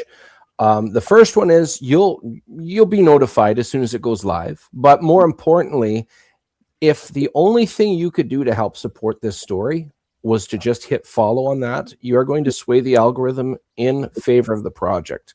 So if anything else, if you are interested and you can back it, that's awesome. But if you're not interested in backing, but you feel compelled to support in some way, following this page is the number one thing you could do. I don't think there's anything more important at this stage of the game than follow. Yeah. So everybody go out there and try to give it a follow, save it. If it's something you're interested in, or if you think there's somebody else that would be interested in it, you're not interested in it, share it with them, because I'm sure that people like stuff like Dungeons and Dragons would really appreciate this. I love it. And Jeff, you got any questions since you're back now? I was actually I had a child thing to deal with. I had to go drop someone off, and but I was listening during. So I think it's awesome. I like. I'm really in love with this idea of these light wielders that don't have backstory. That I'm enjoying, because you could do a lot with that, and I like that they can I guess utilize their power, but it's at some expense to them, right? To their their well-being. So Yeah, that creates a lot of different story possibilities. The current name I had for that class was called the Shanawol, and I was kicking around names, and that had to do depending on, I think that was Elven for like wielder of light, but I made it a corruption of the actual translation. Okay. But yeah, that's definitely a fun thing I've been kicking around. If I were to give my elevator pitch of this story, first thing I would say is every human being, if they hit a certain age, there's people they don't get to see as much as they used to. There's lots of reasons for that. In my case, I moved across country. It could be something as simple as your job, your career. You're busy all the time. Kids, family, life gets in the way, right? But this book is an homage to that level of camaraderie. As you saw in this first issue, these are 4 friends that haven't seen each other in a while, and they just get back together at the wrong time, obviously, but this is an homage to just spending a night with your friends. And I think every human being can relate to that after a certain age. And that homage is told through the theme of fantasy in the form of a comic book. And I think every human being in one form or another can relate to this, in my biased opinion, of course, but it is definitely worth taking a try on. Issue 2, the interiors are done by Victor Medina, and he did such a great job. He's doing the interiors for issue 3 as we speak. We have so much talent pinned on in regards to covers. Between issue 1 and 3, there's 20 covers total, and you'll be able to pick anyone that you'll have access to. I was able to get back issue 1 and issue 3 both have Harv Salteras has done a cover for me on both of those. One of them was that elf that you saw at the start, the female elf, the villain. That one there. Harv Salteras, if you guys remember the Dan Ketch era of Ghost Rider in the early 90s. Yeah. Harv Salteras drew the first year of that run. All of that is Harv Salteras. This is the same hand that, and ironically, when you think about it, Harv Salteras drew Marvel's equivalent of a Hellspawn. And then Dan Kemp, who colored this, colored Image's version of a Hellspawn. I was able to combine their talents, which I'm very proud of. This is the second time I've got them to collaborate like this. The first time, issue 1, one of the variant covers of Sarlacc holding a beheaded monster, which is really cool looking. You can look it up on my profile in Facebook. DM Ray is my name on there. But this is Victor Medina's art there as well. Sorry, I got a cool backstory on that last picture you were showing there of the 4. Let me put it back up. For sure. Yes, that's the one there. So Victor Medina, he drew this as a quote-unquote warm-up for drawing the interiors of issue 2. I liked it so much I wanted it to be the main cover. I really liked the dynamic. Warm-up. I'm flattered. I'm flattered that he put this much homework leading up to game time. Like this guy is professional. That's the best way to put it. He did a very good job. This work you can see in issue 1, colored by Dan Kemp. Victor Medina colored his own cover here, but the interiors of both issue 2 and 3 is that skill colored by Dan Kemp. It's really awesome. I'm very happy with how this is all coming together. It's a beautiful cover, and I love how it speaks to the sensibilities of Dungeons and Dragons and fantasy. But I like how the light user in the back that's kind of two-toned. That takes it, that gives it a little spin, you know. Yes. One of the things, different flavor. One of the things about Chasgo Blundale, who is that dark-skinned elf, he gets his abilities from a little tiny rook piece, which is a necklace around his shoulders there. You can't see it really in that image, but as you look through different images, you can pick it out. His species of elf is vilified amongst most communities. His people, they're known as Argers, which is a branch off of elf. The reason their skin is blue, and this is based off of true facts that happen with humans. You can look this up. If humans ingest enough silver, it actually tattoos their skin cells and turns them blue. You ever heard of that before? Yes. There's one guy who's famous for being on Oprah. It looks fake. The guy looks like Papa Smurf, but it's legit. Chasgo's group of elves, his people, they live in a mountain that is just riddled with silver deposits.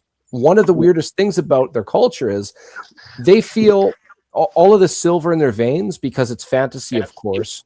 They have a lot of resistance to magic. It's just a natural defense to it, and because of that, they think worshiping the mountain is what gives them what they refer to as some type of a blessing or a gift. But in reality, they're just exposed to the silver all the time, so it's embedded in their very, very fibers. They are what people they use the words nowadays, xenophobic. They want nothing to do with outsiders that do not live on this mountain. And they look at magic as an abomination. So they feel like worshiping this mountain protects them from outsiders. Mages and mercenaries and merchants, they steer clear of the mountains. If there's a longer route that involves avoiding that mountain, they'll do it. Chasgo felt his people it's well known that if you're not one of them, stay away. Yes. Okay. Well, Chasgo, he feels his people are very dysfunctional. He found this chess piece, this rook. He found this rook, and he was approached by a being known as Annette, and she says, "I understand you want to leave, but you don't know how, and I'll allow you if you become my champion. I want you to be the example to others and leave this mountain." So he's been given some magical gifts, which is kind of a oxymoron, if you will, because he's immune to magic but can cast magic. It's almost like how the Venom symbiote was able to negate Peter Parker's spider sense. Yeah. So anyways, he's able to disguise his appearance. So he lives in a town called Ivywood and has, ironically, he's a representative of a noble, which is dancing close to danger. If his identity was compromised, he would be killed on sight. So it's kind of an interesting dynamic to watch play out. Cool. All right. Trying to think of it. So, what do you think when is it going to go live? The Kickstarter. I'm shooting for March or April. Okay. I want March, but most likely April. So we got a bit of time. Usually, last year I started doing my run on different podcasts, promoting, starting in January. I'm going a little bit earlier. There's just a lot of podcasts. I'm kind of like a social butterfly. It's always nice to just meet different people and just talk comics. It's a lot of fun. We had mix up last week. We had one of our friends here on YouTube unfortunately passed away, and then I thought we were going to. Then you said you thought you had a concert to go to your child, and you showed me a picture of this snowstorm. I'm like, holy crap! No wonder they canceled it. So he's here today. It was like, I don't know if you see this. If you could see this snowstorm, I was like, oh no, this dog would be staying home. Matt, you know who'd like this concept besides us is Paul and Lady Fantastic. Yeah, I'm sending the link to this, the Kickstarter. I was hoping they'd be here today because Paul is the one that's kind of got me into wanting to play D&D. Because when I was a kid, I always wanted to play it, but like I live in the Bible Belt, so I hear you. Like, South, they're like, oh no, that's the satanic, right. Satanic Back panic. when that overcompensation panic happened. Yeah, exactly. Yes. And, so I didn't really get a chance to play it, so now although I knew people that played it, so I know people that play it now. I know Big Jeff here; he played it a lot, and I always thought it was cool. And I kind of got into watching people play it on YouTube. Yeah. There's lots of good ones. The actress, from Daredevil and True Blood, and she did actually an interesting interview with John Bernthal about that. She's like, well, okay, now she started explaining what you do. Now, what would your character do in this situation? And he was like, he would tell her, so she says, okay, you're playing D&D. Yeah. So that's kind of what I want to do. I want to start playing it. But I like when she puts in the scenario at the start, and then you see his reaction. You see the wheels turning in his head. Yeah, and he doesn't realize he's already playing, but you can tell he's enjoying the thought experiment. Yeah. And then you give him the revelation. The thought experiment is the game. Oh, interesting. Yeah. And you're always going to have a reflection of yourself and your character, because I think that's unavoidable. Mm-hmm. But what the game does is it allows you to play someone totally fantasy. That's not you, and you're filling a role play. You're role playing is what you're doing. Yes. And if you get the right group of people, this is what I found out over the years of playing. You have to find a group that meshes well, because it only takes, unfortunately, it takes one disruptive element, and it can really throw things off. But I hear you. Yeah, I know what you're saying. So, what are some of your influences in your writing? So this is actually a hard one to put to words. I like all stories. I could tell you about.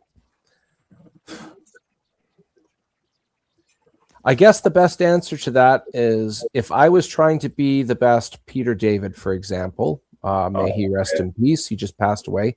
The best I'm ever going to be is second place to that. I might be the best Peter David-esque, but I'll never be better than Peter David. So one thing I've tried, and no disrespect to other authors, I'm not saying I'm better than any of them. What I am saying is I try to write what I know and then try to put it in a way that people would feel compelled to want to absorb. I can tell you lots of good story writers, but I couldn't really tell you which ones I've attempted to emulate in certain ways. I mean, maybe not just emulate, but I meant like, okay, like I kind of was I kind of do my own writing on my own. I've never really shared with anybody, but like I would say, like somebody when you were a kid, like say you started reading something, you're like, I would like to be a writer. You know, like I remember reading Fear and Loathing in Las Vegas. Yes. And I was like, holy shit, I didn't know you could write like that. You know, that right. Let me just double check. I want to make sure I don't put my foot in my mouth. Okay. I like, see, me personally, when I'm born in the Orwellian year of 1984. When going through the 90s, when I started getting double digits in age, I found myself looking towards the late 70s and early 80s for comics. Yeah. So Secret Wars, for example, Jim Shooter, I thought he did a good job writing that. I do like controversial stories that many people do not like. A really good example, early mid-2000s, Sins Past, An Amazing Spider-Man. The concept of Norman Osborn and Gwen Stacy having twins. Most people hate it. I understand, and that's perfectly fine.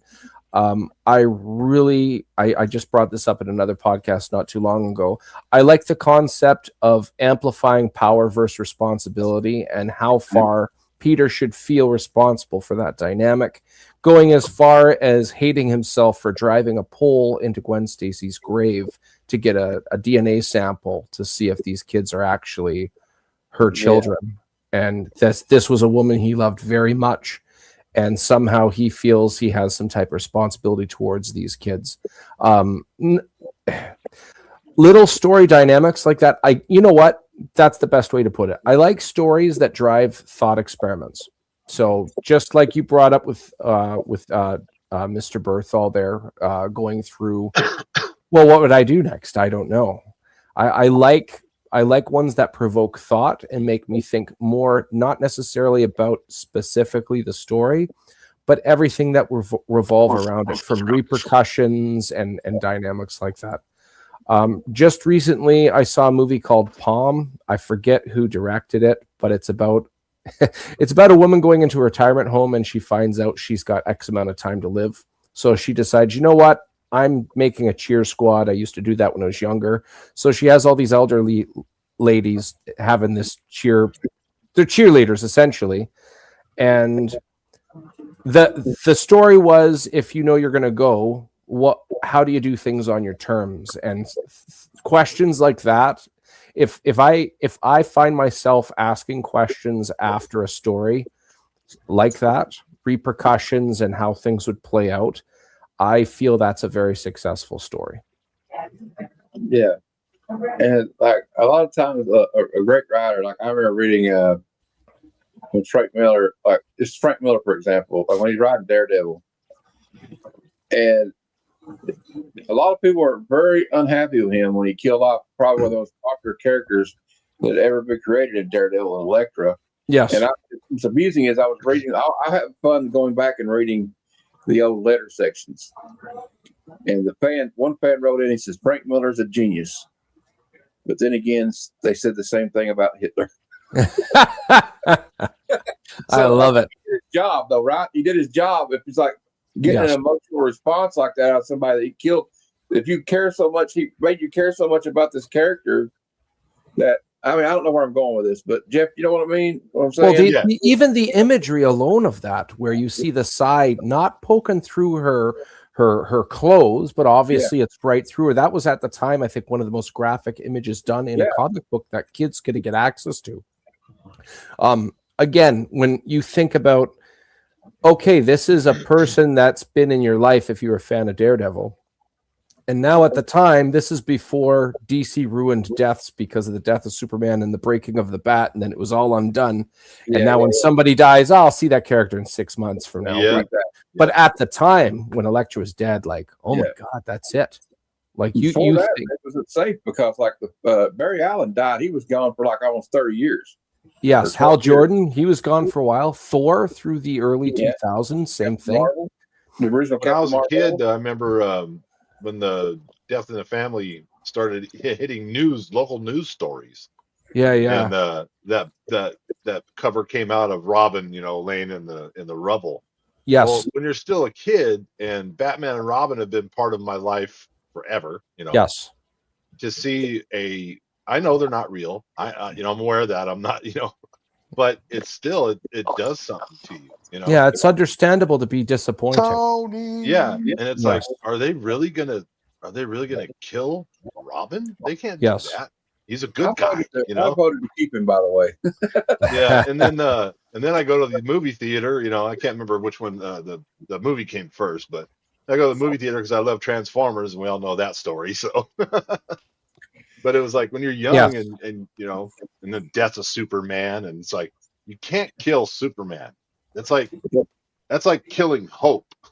Yes. Well, I talked to Dad Jurgens about this at Heroes Con, and I said, is it true that you guys were sitting around talking about what you're going to do for that year, and you're like, just kill him? And he said, well, this is not that simple. He said, but, he said, to quote the John Wayne, Jimmy Stewart movie, the man that shot Liberty Valance, when they find out at the end of it that they found out that Jimmy Stewart's character didn't kill Liberty Valance, it was actually John Wayne, and they find out, and he admits it to this reporter, and the reporter says, I'm not printing that. He says, when the legend's bigger than the truth, print the legend. So that's what he told me. He said, I'll just go along with that. That's what I'll tell him, but I don't know why I thought I would tell you that, but I thought it was a funny little thing he told me. He says, that's not really how it went, but just we let everybody believe that. So, well, guys, Tony's here. I know. Hi, Tony. Nice to meet you. Tony, Nice to meet you, sir. I've been listening. Oh, you've been listening? Yeah, I'm really interested in this Kickstarter because I've always been interested in D&D, even though I wasn't allowed to play it as a kid. But oh man, D&D is my life. I really appreciate you coming on here, man, and talking with us today. Yes, thank you. I had fun talking about this for sure.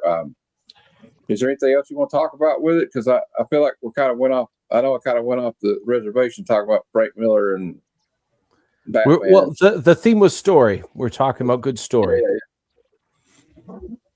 By chance, Ray, have you read any of Robert Jordan's The Wheel of Time? You know what? I haven't read The Wheel of Time. I've been encouraged to significantly by more than a few. That's for sure. You'll have to set aside some time. We'll make a device and wheel ourselves in. It's like a 1,000 page each book. Hey, Jeff, you got to hold the port. I gotta Okay. I gotta get to the restroom. Don't worry. So at the point, so obviously you grow up a comic book fan. At which point did you make that decision? You know what? I've always kind of wanted to make a book of my own. I'm going to do it. I'll give you the shortest answer possible. So as I was telling you, I was born in the early mid 80s. I had a brother who's, or I have rather, a brother who's 5 years older than me. And he was the target demographic for He-Man, Transformers, G.I. Joe, that entire era of awesome. I'll just leave it at that. It was awesome at that time, especially getting into the 80s. Toy companies, comics, and cartoon series decided to combine forces and make the unholy alliance that every parent's wallet was scared of. Buy these toys, buy these comics, watch these cartoons. Your Saturdays are mine. And it was really good for marketing. I was born and raised through that era, so it exists further than my memory. So it's pretty much my DNA, if you will. Going into the 90s, my brother used to talk about, he liked Spider-Man and His Amazing Friends. He liked, even though it was one season long, The Incredible Hulk. That was his favorite comic character. I bought a bunch of comics I wish I still had off the spinners, and I really wish I kept them, because some of them are really, really awesome, including Bruce Banner taking over both Hulks in his mind and becoming a different Hulk, which was a big deal at the time. But I have the one where they're in their mind fighting this monster that ends up being his dad, and Bruce Banner knocking them both out and like, no, you kids, I'm the one in charge. Your Saturdays are mine. Yes, that's right. That was every Cartoon Network, man. Be it Fox, ABC. In Canada here we have Global and TVO and a bunch of others. But anyways, when I got into the 90s, there were some cool things there, but they were disappointing for me. I have a love-hate relationship with kids media in the 90s. There's lots of awesome stuff. I'm not going to bash it. But it was very frustrating when something like Spider-Man's animated series came out. It just bothered me that Venom was so like, here's episode 7 of a cartoon. We're going to get Venom in there. Forget Secret Wars, which is awesome. Forget all of this. We just got to get them in there to sell those toys. Now, given it was very smart for Marvel, because they did stir up a lot of younger fans from it. So I can't bash it, but you can understand my frustrations. I was always finding myself at your LCS going through fighting back issues of stuff, because there was just cooler things that were less. Everything seemed, it's like, imagine if you go to a donut shop and everything has a glaze on it. Well, I don't need to have a glaze on everything, but in the 90s, everything seemed to have the same glaze to it, and it really bothered me. And I'm sure you've all had this debate about the pros and cons to Image Comics establishing and being art heavy, and then the comic industry struggling with, we need good artists, but should we have good writers, and all the lopsided dynamics like that, and eventually it fixing itself into the 2000s. Well, during the 90s, I loved drawing. I loved drawing different characters. I took a comic course up here in Canada. Nice. I did it for 2 years. I was 11 and 12 years old, and I did it for fun just because I wanted to do it. I understood the dynamic of pencils, ink, colors, letters, having a good cover, and so forth and so on. Have you ever read the book Understanding Comics by Scott McCloud? I don't think I've read that one, no. Okay. With that said, when you go into the 2000s, leading up to the 2000s, I was going through elementary school. For whatever reason, my elementary school, it was a litmus test to prove you're mature by bashing comics. I don't know why, but I just wasn't that guy. So I would always be there reading comics. Everybody else would be like, what's that? Okay, well, it's called Wizard Magazine. It talks all about all these cool things, man. It's got a price guide on the back. I use it every month to tally up my collection and see how valuable it is. There it is. Is that Fathom? That's Fathom on the front? Yeah, nice. Yeah. I miss Wizard. Wizard, yeah, man. It was fun. Wizard. All the little lessons in there from different comic artists and, writers. Man. And, sometimes you don't have the money to buy every issue of everything, but they would definitely keep you updated on the stories, at least a little bit. We sometimes will do a little segment where we go over what a comic cost back in like 95, just to see. Yeah. Especially if you look up Hulk 181. Yeah. I I know what you're saying though when you talk about I don't need glaze on everything because then it loses its it loses its meaning or whatever. Well, it's like a cookie cutter. It's boring and Yeah. predictable.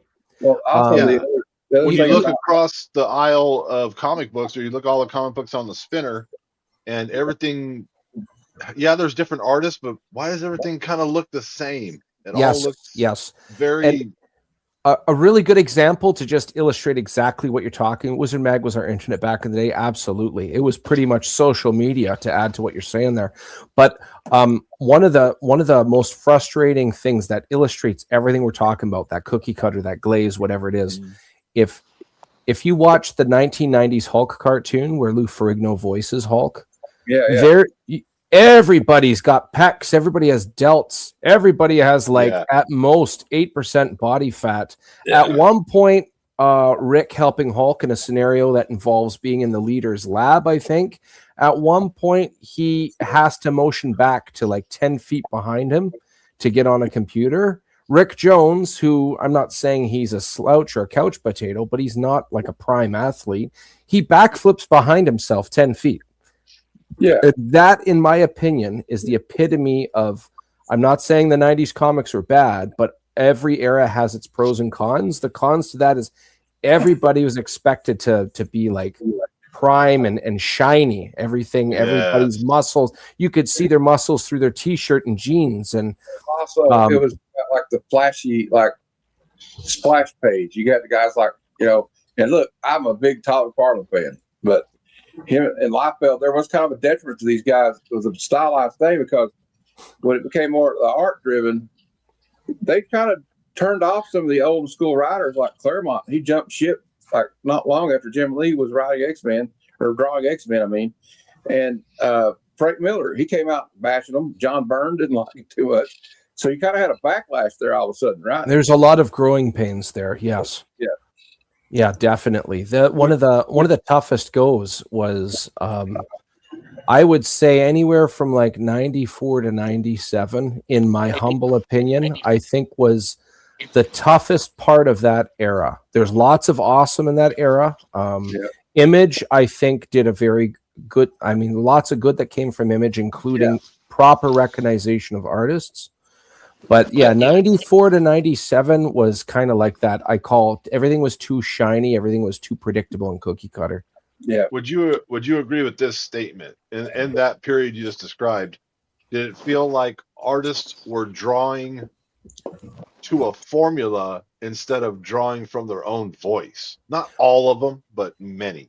Well, it's a bad symptom of a good thing. Everybody tried to be like Todd. Everybody tried to be like Jim Lee. And on top of that, to add more insult to that injury, digital coloring was just in its infancy.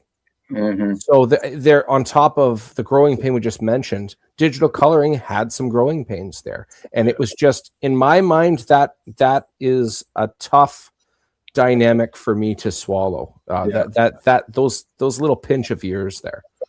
And I felt like a lot of the older artists that were already established. I can't remember the artist's name, but he worked on Fantastic Four, and his art completely changed. He started drawing like Liefeld and McFarlane. Yeah, because he felt he had to keep up with what was going on. Well, Marvel had a lot of issues there, no pun intended, of course. Yeah.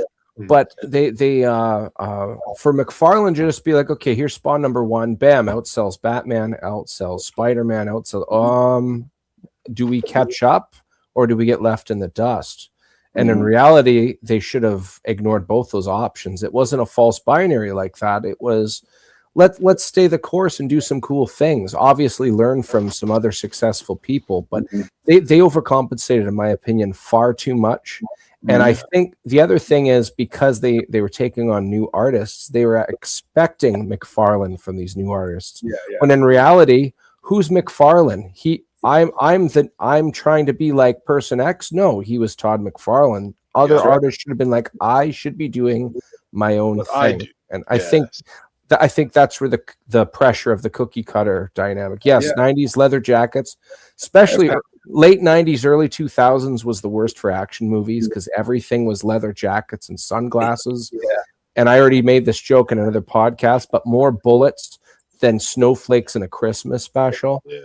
But like, be it Blade, and don't get me wrong, these are awesome movies, but Blade, The Matrix, Underworld, X-Men, it's all black leather. It's all like, we're badass and stuff. And the truth is, the Hong Kong cinema had been doing that for a long time, right? You know, like John Woo had been doing that for that's right, the, late 80s. That's And like, go ahead, Matt.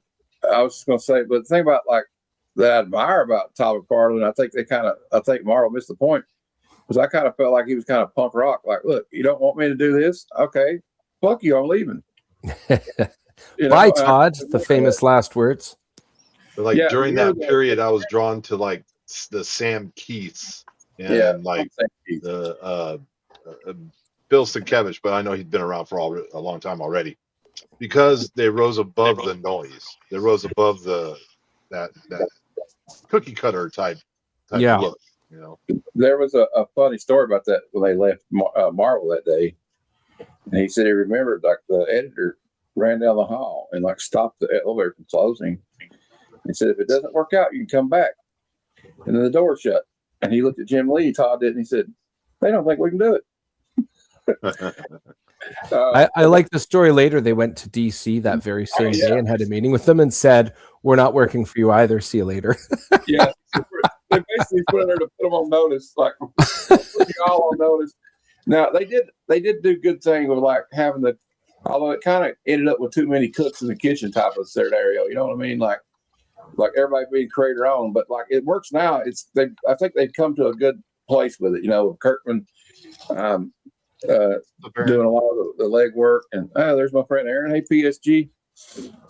So yeah, I mean it was good and bad.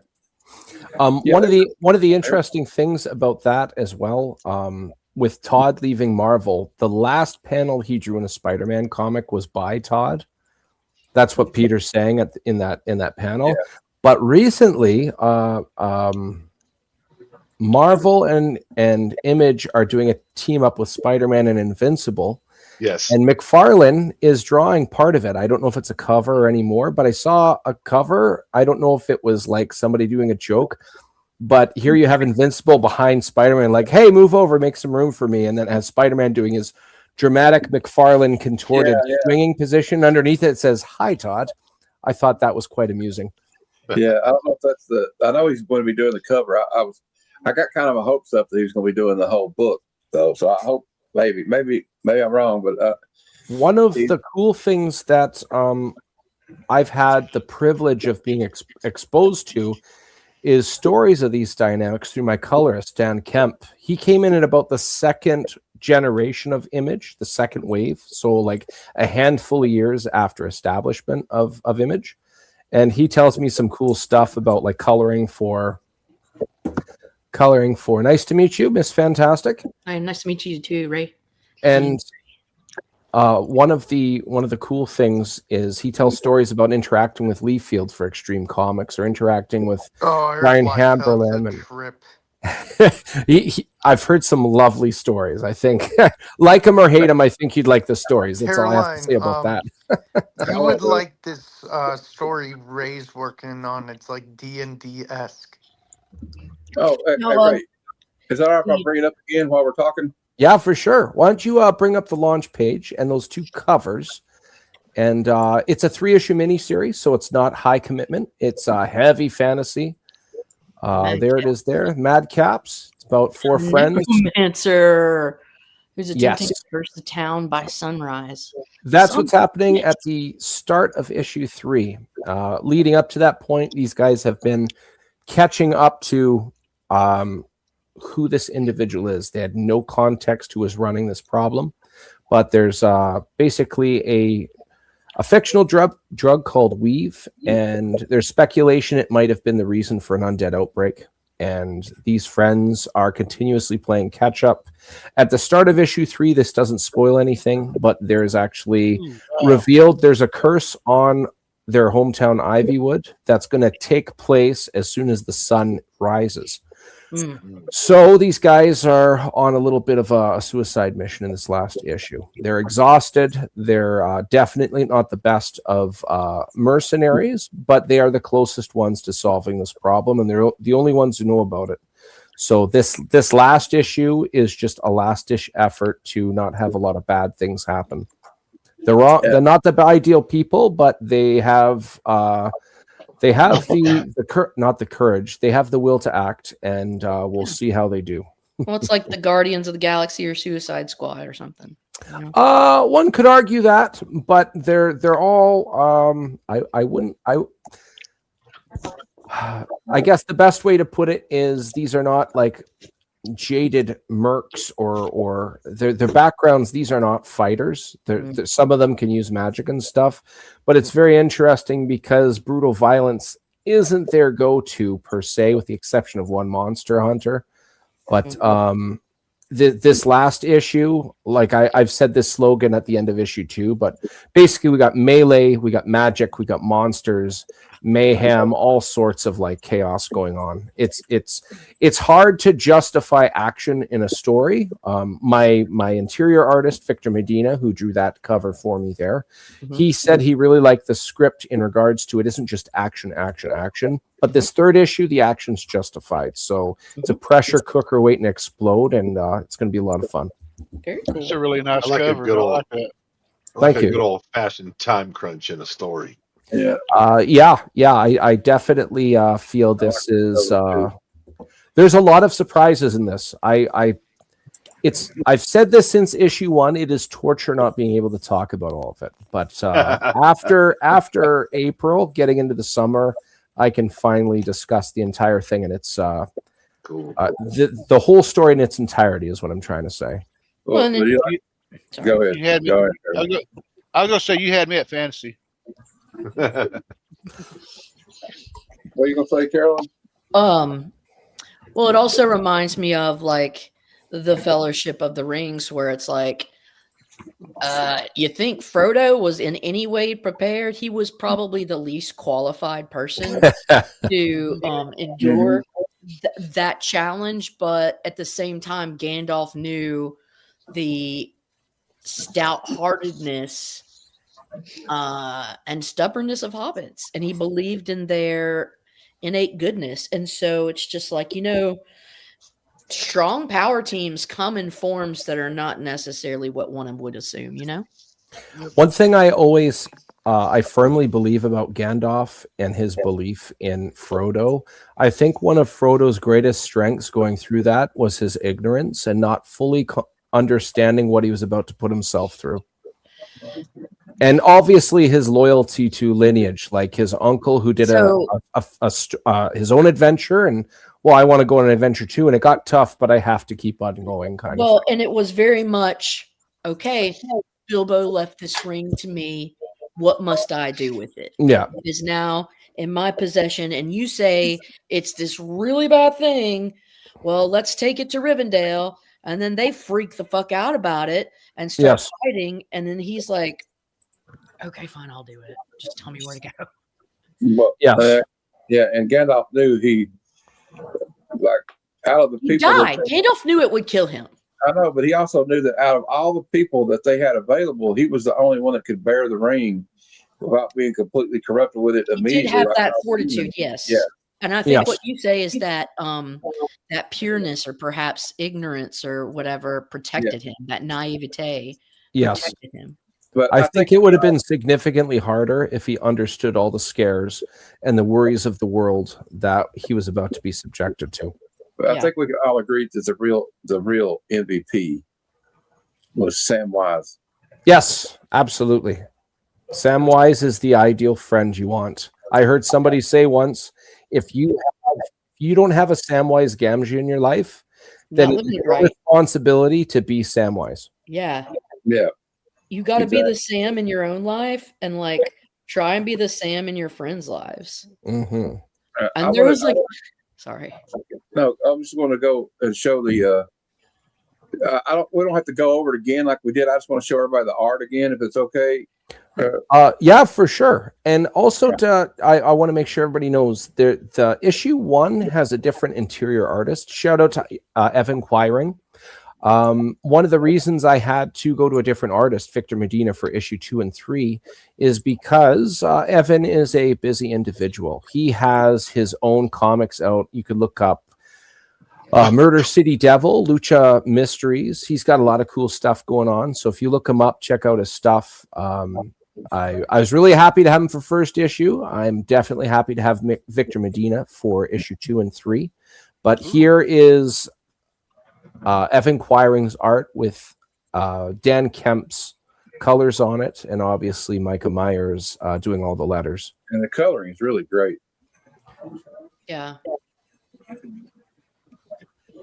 And like we were talking about earlier, the thing that's cool about it is that you jump right into the story.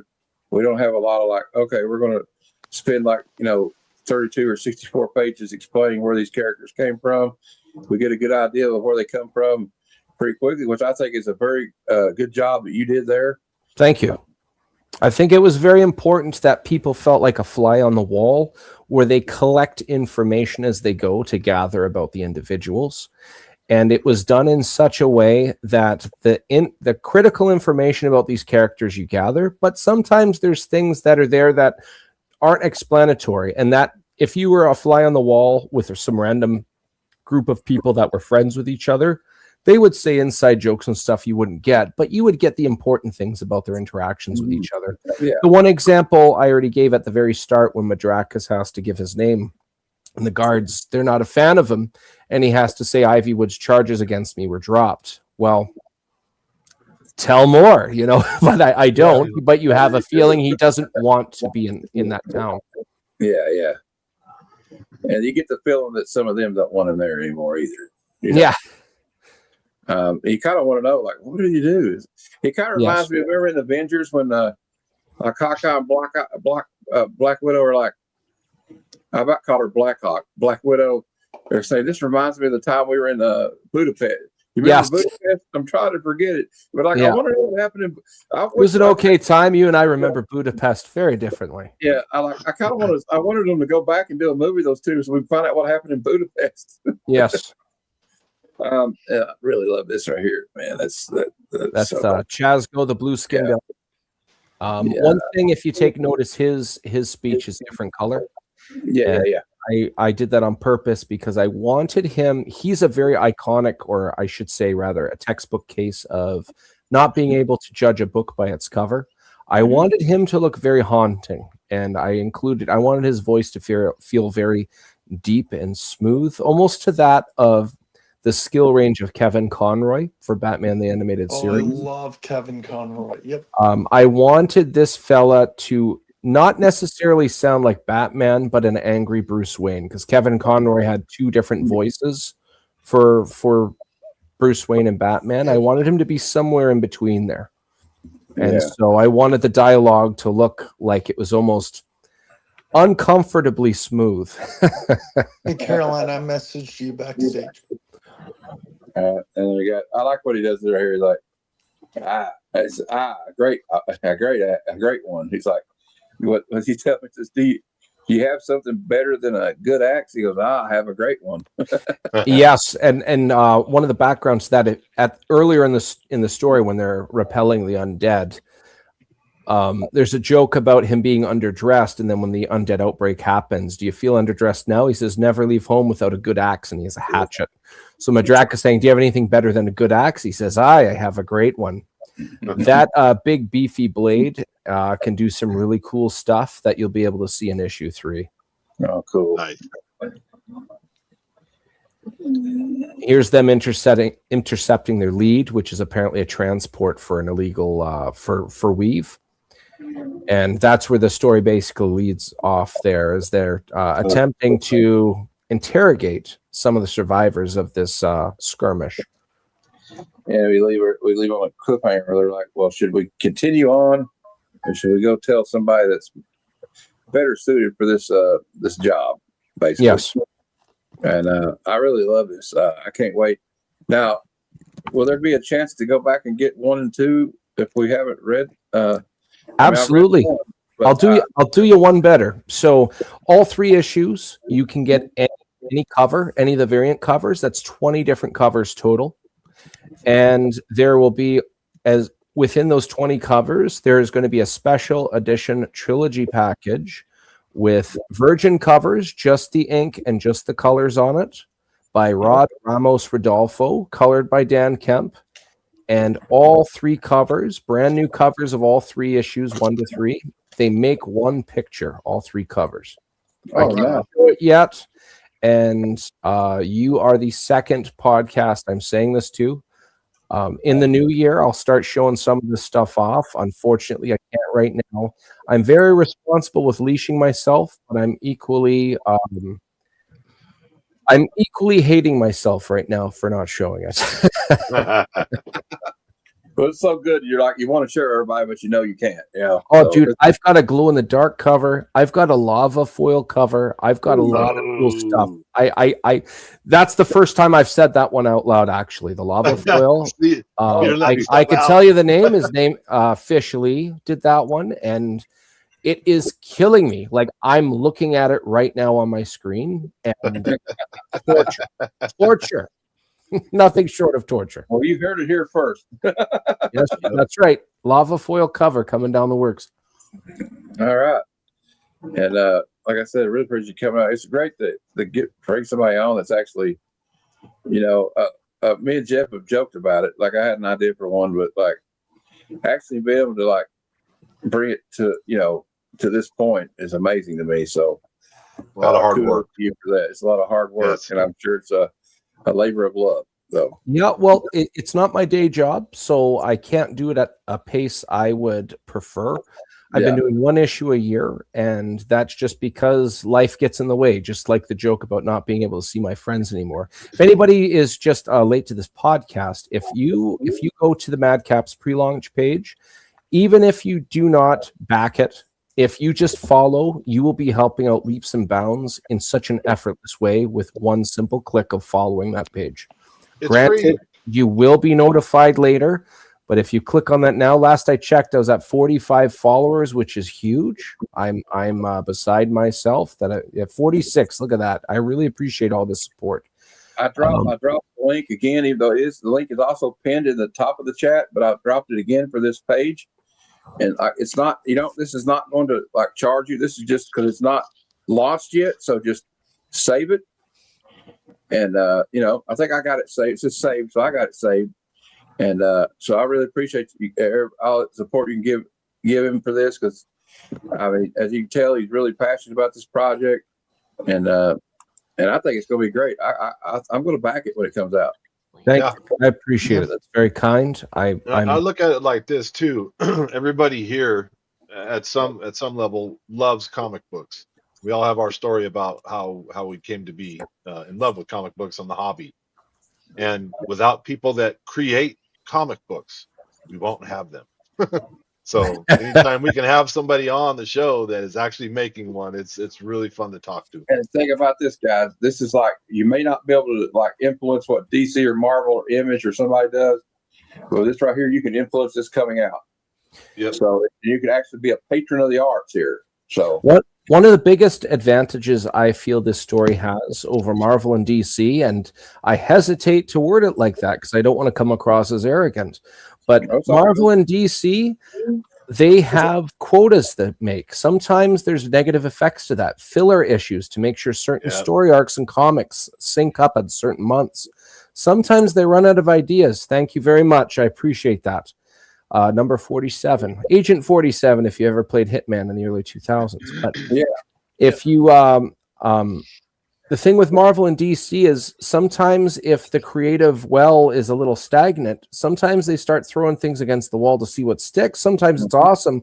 Sometimes, as the kids would use this word nowadays, sometimes it's a little cringe, as they say. But this story, there's no filler issues. There's none of that. This is a cool story I've been trying to get off my chest for a while. I am trying very hard to just get this expression out to the world. I feel like a shark that can't swim if I can't just do this. That is my whole drive to do this. I'm not looking to make millions of dollars. If that ever happened, that's an awesome byproduct. But I just need to get this story out there. You back this, I'm telling you, you will at least appreciate the level of quality to put in it, even if it's a story that's not your favorite. I guarantee you'll get something good from this. Thanks, Ray.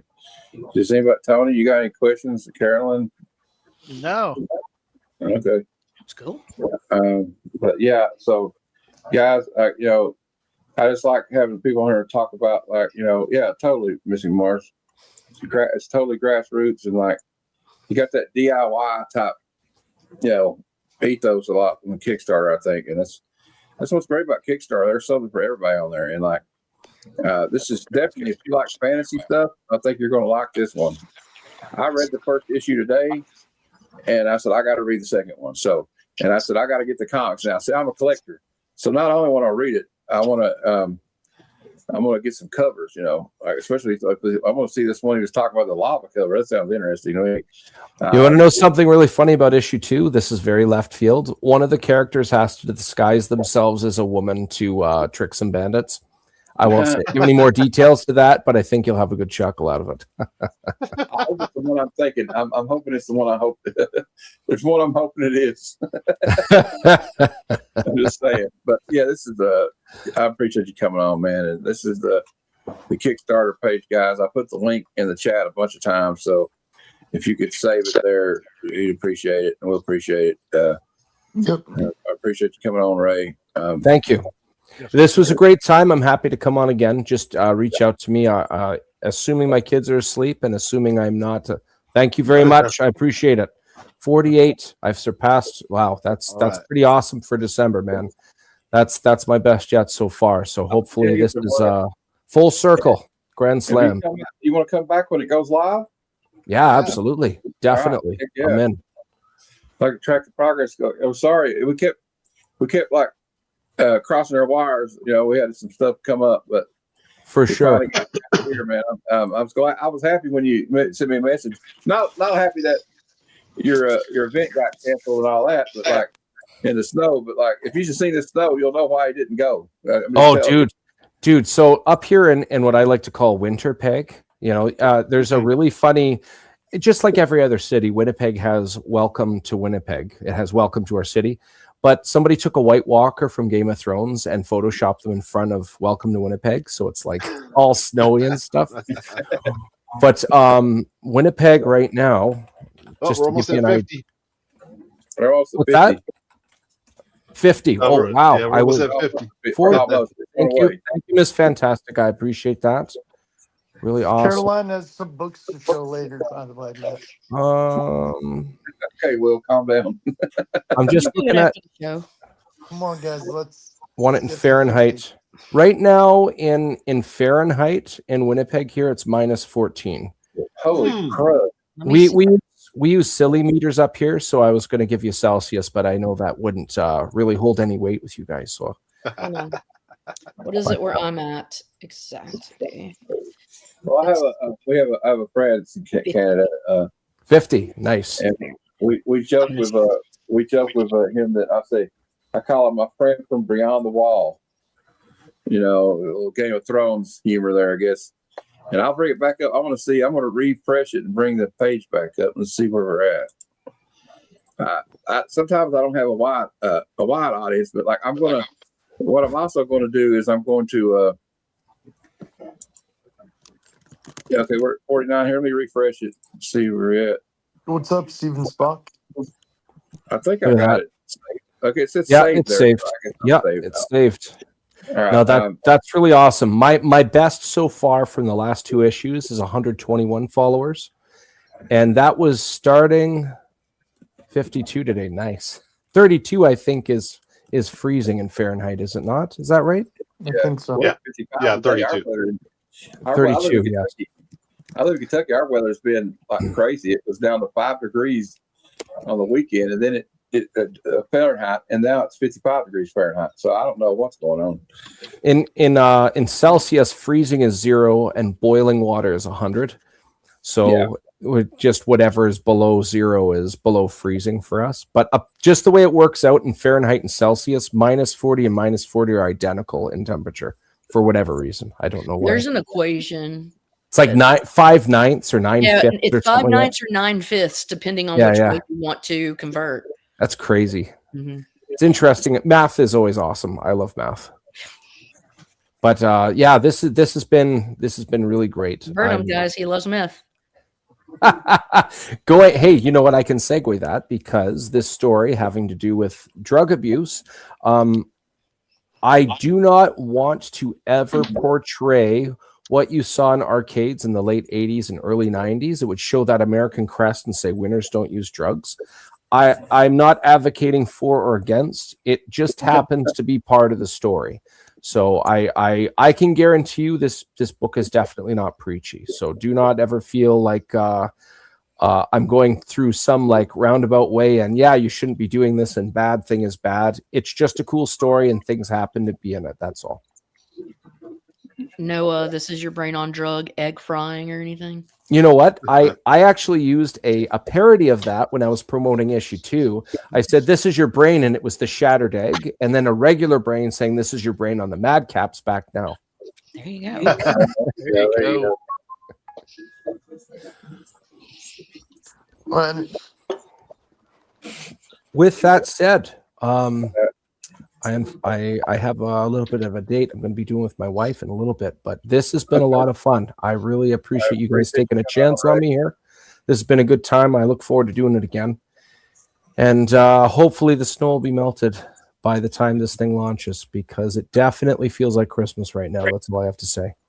Let's try and Appreciate you coming on. Thank you. Yeah, appreciate you coming on, Ray. It's been fun, and I hope you come back. Well, I'll keep in contact with you. So when it gets ready to launch, I'll message you or something. Okay. That sounds great. That's going to be great. It was very nice to meet everybody here. Yeah. And I'm going to edit this part out. And I'm going to release it as a separate video. So Okay. Have a good night.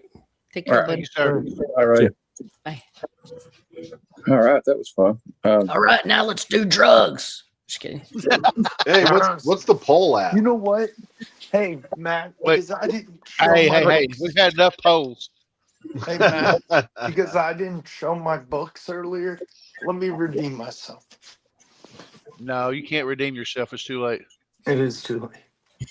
Well, the poll before we get to him redeeming himself, the choices were your favorite Batman story, and the choices were Long Halloween, Year One, Hush, and Dark Knight Returns. I'm surprised. I'm a little surprised, but not that surprised.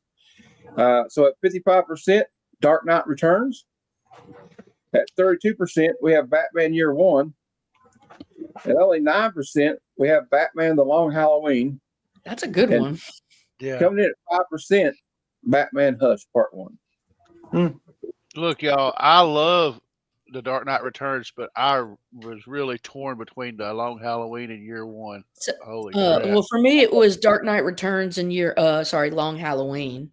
But you So know, I think Dark Knight Returns, I think, wins. He set up my check. I'm in my Anyway, room. I'm in my room. Okay, before we move on, I was going to say something now. I forgot. Anyway, since Will didn't show what he had before, we're going to do his pickups right now. Cool. And if Carolyn's got anything she wants to show, and Tony, they can go right now too. And if you guys have any picks for that just showed up, you guys, any picks for what you recommend for last year to read? Supernatural number 3. That Adam Hughes Black Cat. what number is that? 5. Came out this week. Wow. I need to pick that one up because I've got 1, 2, 4. Daredevil and Punisher. That cover reminds me of the Punisher issue 10 that came out in the 80s. Yeah. So I did 2 blind bags. I got this one I like that. at the winner Mark Spears. And I opened this one on Chris's. It's a 1 in 600. Holy crap! You're talking about Punisher number 9, Tony. Yeah. Oh, was it 10? I thought it was 10. Never mind. I'll be showing those again on Tony's on Saturday. I'll be right Will's back. I'm gonna go Potatio. get. I gotta go get me some water. I'll be right back. Okay. I'm done. All right, I'll put Carolyn in the hot spot. Oh. I mean, I don't know if I showed y'all, but I just got this in. These two. I thought they were really cool because I'm a weirdo and I like weird things. But this is a Belgian version of X-Men 122. The X-Men. Nice. It's in Dutch. And it was printed in. Wait, I think it was. Yeah. So it's Belgian in Dutch, printed in Finland. So, Did I hear Deutsch X-Men? it's De X-Mannen. The X-Mannen? The X-Mannen. The X-Mannen. Yeah, you were right, Tony. It is 10. I was wrong. So, and this same guy has some of these that are signed by Claremont that I kind of want to get and they're cheap. So I'm like, I got some stuff, like some newer stuff in, but like it's just I could show you guys what I had. I was giving Rob Worst. I don't know if you know. He is trying to collect a lot of the war comics, the DC, and so I was giving him ones that he didn't have of mine. But then here's some of mine that he already had, and honestly, I'm kind of glad because I didn't want to get rid of these. I love this cover. Yeah. Our Army at War 198. And then there is our Army at War 199. This is crazy, yeah. And then I've got Enemy Ace 144. Which is Kubert and Neil Adams. Oh wow. That's a hell of a combo. Yeah, it is. There you go. And when you say Kubert, you're talking about Joe Kubert, right? Daddy. No, Andy. I'm talking about Daddy. Oh, Daddy. Joe, Talking I'm about blind. Daddy. Kids weren't Daddy old enough Joe. to do that Not the stuff yet. boys. Not the boys. And this is Unknown Soldier early. Unknown Soldier origin. Yeah. And this was just, I don't know, some random Star Trek rock that I had found. Oh, it's still our Army at War. Sorry. Issue 262.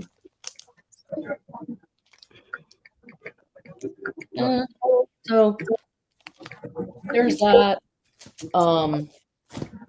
I could show you. I got this new Dan Mora one in.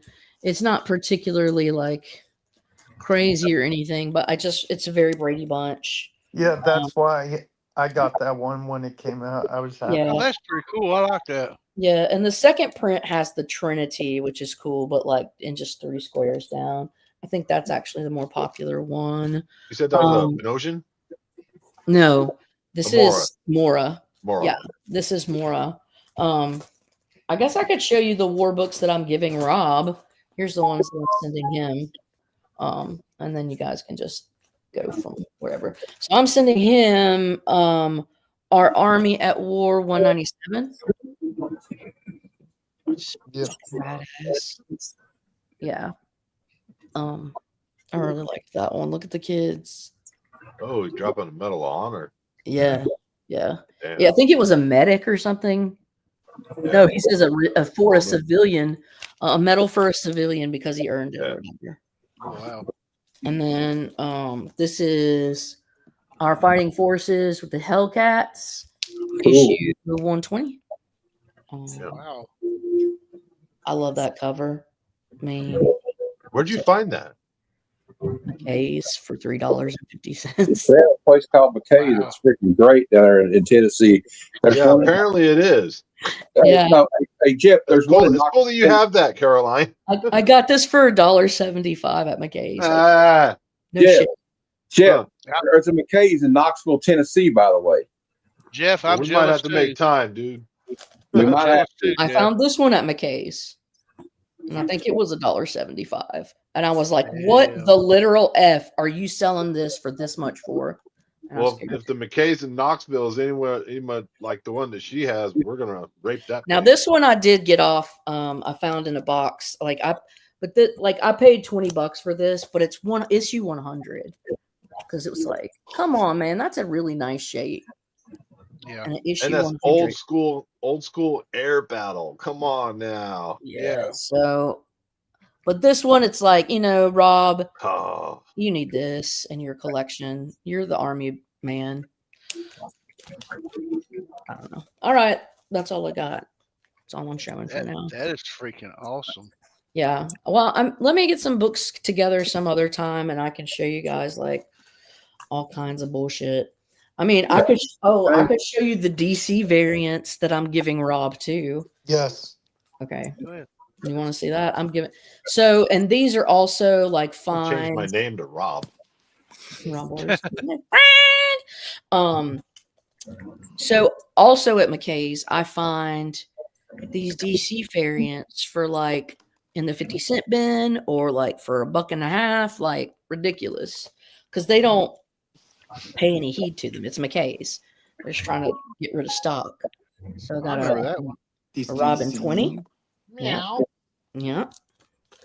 Got a little pussy chokehold there. And then Justice League. That was cool. Issue 91. And then we got a Catwoman. Issue 17. I'm surprised you're not keeping that. You're a Catwoman. Ooh, fan, aren't DCU. you? Yeah, all of these are DCU, Jeff. That's why I'm giving it to him. Late to the party. Sorry. It's all right, buddy. Legionnaires. Sovereign 7? Chris Claremont, 1996. Shut the front door. This was cool to me. Claremont on DC. Now this one's the coolest one. Look at this. Oh, that is badass. Matt. Steel number 15. Steel number Looks like Collector P. Yeah. Collector P. Yeah. And then Mark. Hey, Mark. Steel 29. And then these two Lobos that I found in the $2 bin at Bird City Comics. Mark, you're always welcome to come through the back door if you want. Hey, Matt, I'm messaging you. The little issues. This is issue 50. Backstage. And then issue 59. Oh, that's cool. I know these are a little lower print and tougher to get their hands on. So yeah, there's just some stuff that I'm giving my buddy, and that's that. We have another guest coming up, all the way from the great state of Washington. Hey, what's up, you guys? So You can if you want, Will. You can if you want, buddy. Is it Will showing stuff? No, he already did. It's your turn. And It's then my turn? Tony wants to go. You're in the hot seat. You're in trouble So now. I did some Christmas shopping today, and so I just got a bunch of 50 cents comics and stuff. So you could stop me anytime. Uncle Aaron? Huh? What'd you get me, Uncle Aaron? Yeah. Oh yeah. I'll just send the stuff. Some of the stuff. Show it. But Put you just out stop with me that. at some point when someone else wants to go because I got a lot, But Oh yeah. you got these moonstones. Perfect. Phantom, love Yeah. it. I know. Painted cover, looks like. I guess these are hard to get too, or whatever, and I got them for I've never seen that kind of. 50 cents. I might give these to Jim. I don't know. I've never seen the Moonstone, but they look So, like Matt, old. do you want me to? It's up Yeah, to I you. love. I'm getting into the pulp now. Is that old Lee Falk? Old Lee Falk cover? Is like the reprint, the front covers. Who's the artist? Did those dirty bastards put the price No, tag go to on the the other cover? side. Other side. There's one. Look at the bottom right. Yeah, that's what we call them. He calls them 50 centers. Yeah, filthy 50 centers. They put stickers on them, but you can get them off. Metarock has a method for getting them off. You know what's crazy? I'm the biggest X-Files That fan, sound and I never read a Kolchak. Isn't that fucking weird? I'm I got swearing. a Kolchak, the comic book. Well, I guess Moonstone's really great. I'm learning from Jim. You know who's a big Phantom fan, don't you? Legion of Comics.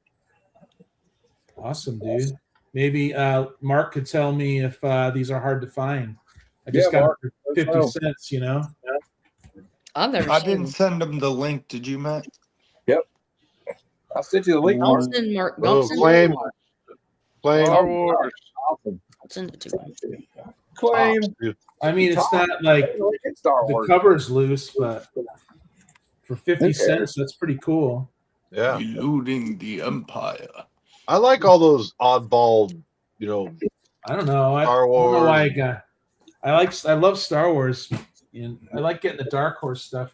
I don't know how beat up this is, but Cheyenne, the TV show. My Ooh, dad. there we watched go. that show all the 10 time. center from the 50s. yeah.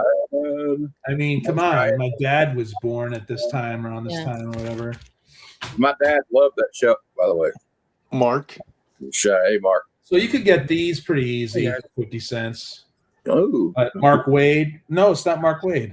Someone else is writing. David The Hines. Phantom Stranger. Mark Wade started. I know. I'm digging the Phantom Stranger now. I'm digging Yeah. the Hey, Will, Silver Will, Age. Phantom Stranger is, don't you, Will? No. I don't know. I heard this was a good run. A lot of good reviews on that. I don't know why. Ghost Adventures was pretty good. But these are all 50 cents, you guys. So I remember Rick Remender's run on Cap. Yeah, I got that run. That was pretty cool. Yeah. If it's minty for 50 cents, I'm like, why not? You know. I get it. You saying you're going to get rid of stuff, Aaron, and then you come back and Well, I went Christmas shopping and I went to Barnes and Nobles, and right next door is Half Price Comics, and I had to go in. I mean, Half Price Books, and I had to go in. Yeah, we got one of those. They're dangerous. I know it sucks. I don't need to buy this. That's just odd. They have a half price books right next door to Barnes and Noble. Practically next door to Barnes and Noble. Barnes and Nobles is a great place to shop around the holidays, you guys.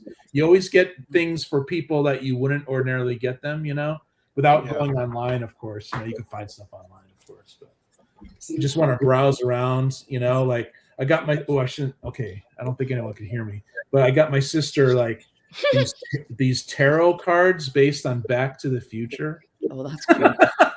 Just like weird shit like that. I don't know if she's ever going to use the tarot cards, but they come with a little sack of crystals. But she loves Back to the Future.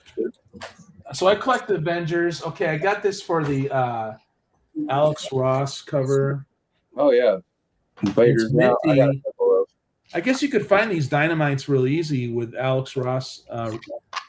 But is that the Avengers versus Invaders one? Yeah, and I guess I don't know. It's like a 12-part series. I guess Dynamite had the rights to Invaders at this time or something, or maybe I don't understand. There's some of the characters in there they're crossing over with the Marvel ones. Hey, what up, dude? So we got some DC here for Mark and everyone else. But, everyone likes Mr. Miracle. Yeah, totally.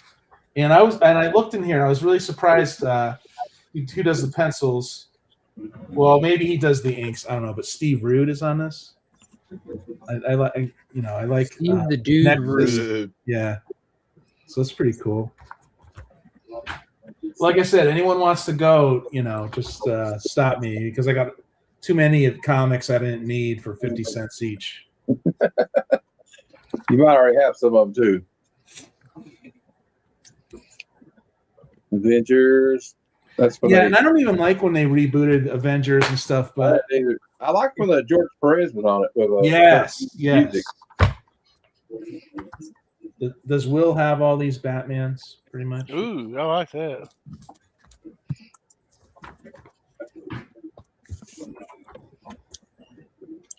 Oh man, that's what I need. Oh yeah. Oh yeah.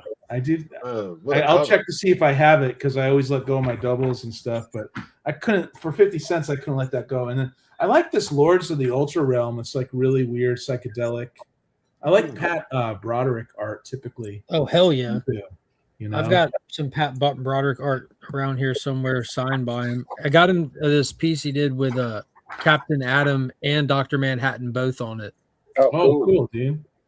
I just remember like he's done so much, but he has.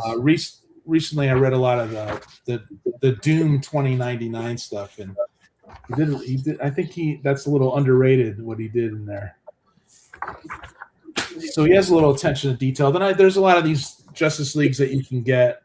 I, of course, grew up on the Justice League Without America when it first came out after Crisis. Superman of Hell. Yeah, there's a Superman of Hell there, Bloodwind. Sorry, That's a character who doesn't get enough love. That's I pretty just cool. like even the '90s stuff from Spidey that I don't have. I love Aerosol too. I love my indies from the '80s, as I say. And Godzilla theme song is my ringtone.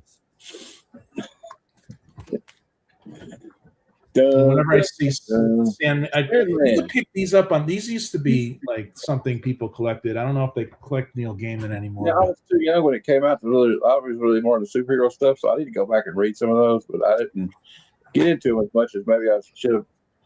Like I said, it's just gonna be so.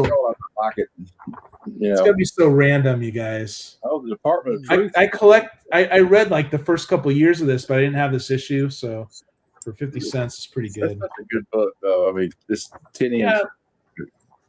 I like the whole notion of consensus reality, and how reality morphs to that.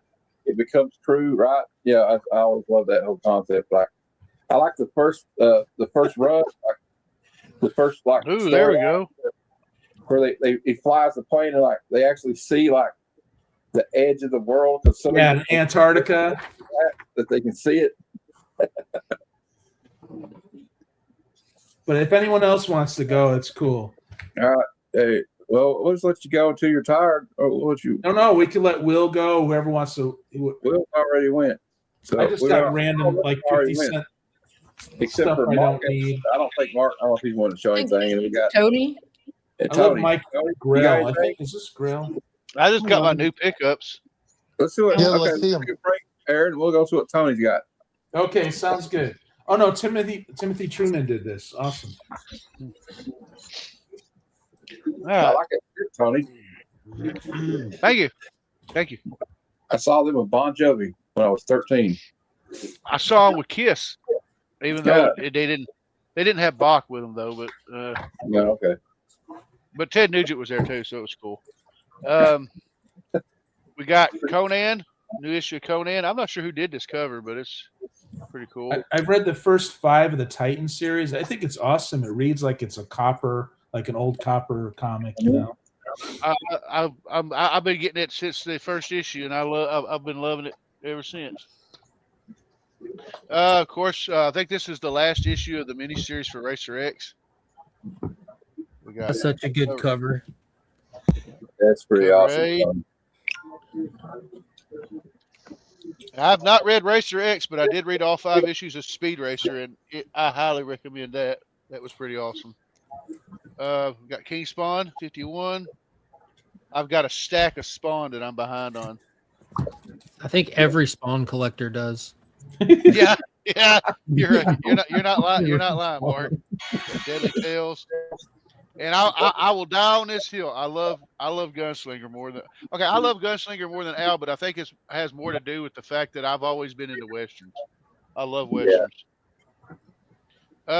G.I. Joe, really awesome cover. And this is the Larry Hama one. But I also got the Energon one. Of course, no trip to the LCS would not be complete for me without Transformers. Yes, There you sir. go. And of course, I got the Daniel Warren Johnson cover. Of course.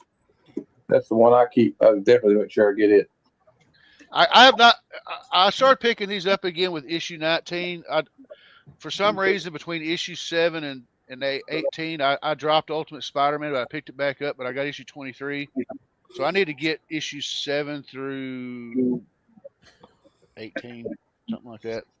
I got them all, but except 19. I haven't read it since 17, so I'm way behind. And I've been on this Lee Bermeo Amazing Visions bandwagon since the start. He's going to do 25 of these covers, leading all the way up to Amazing Spider-Man 1000.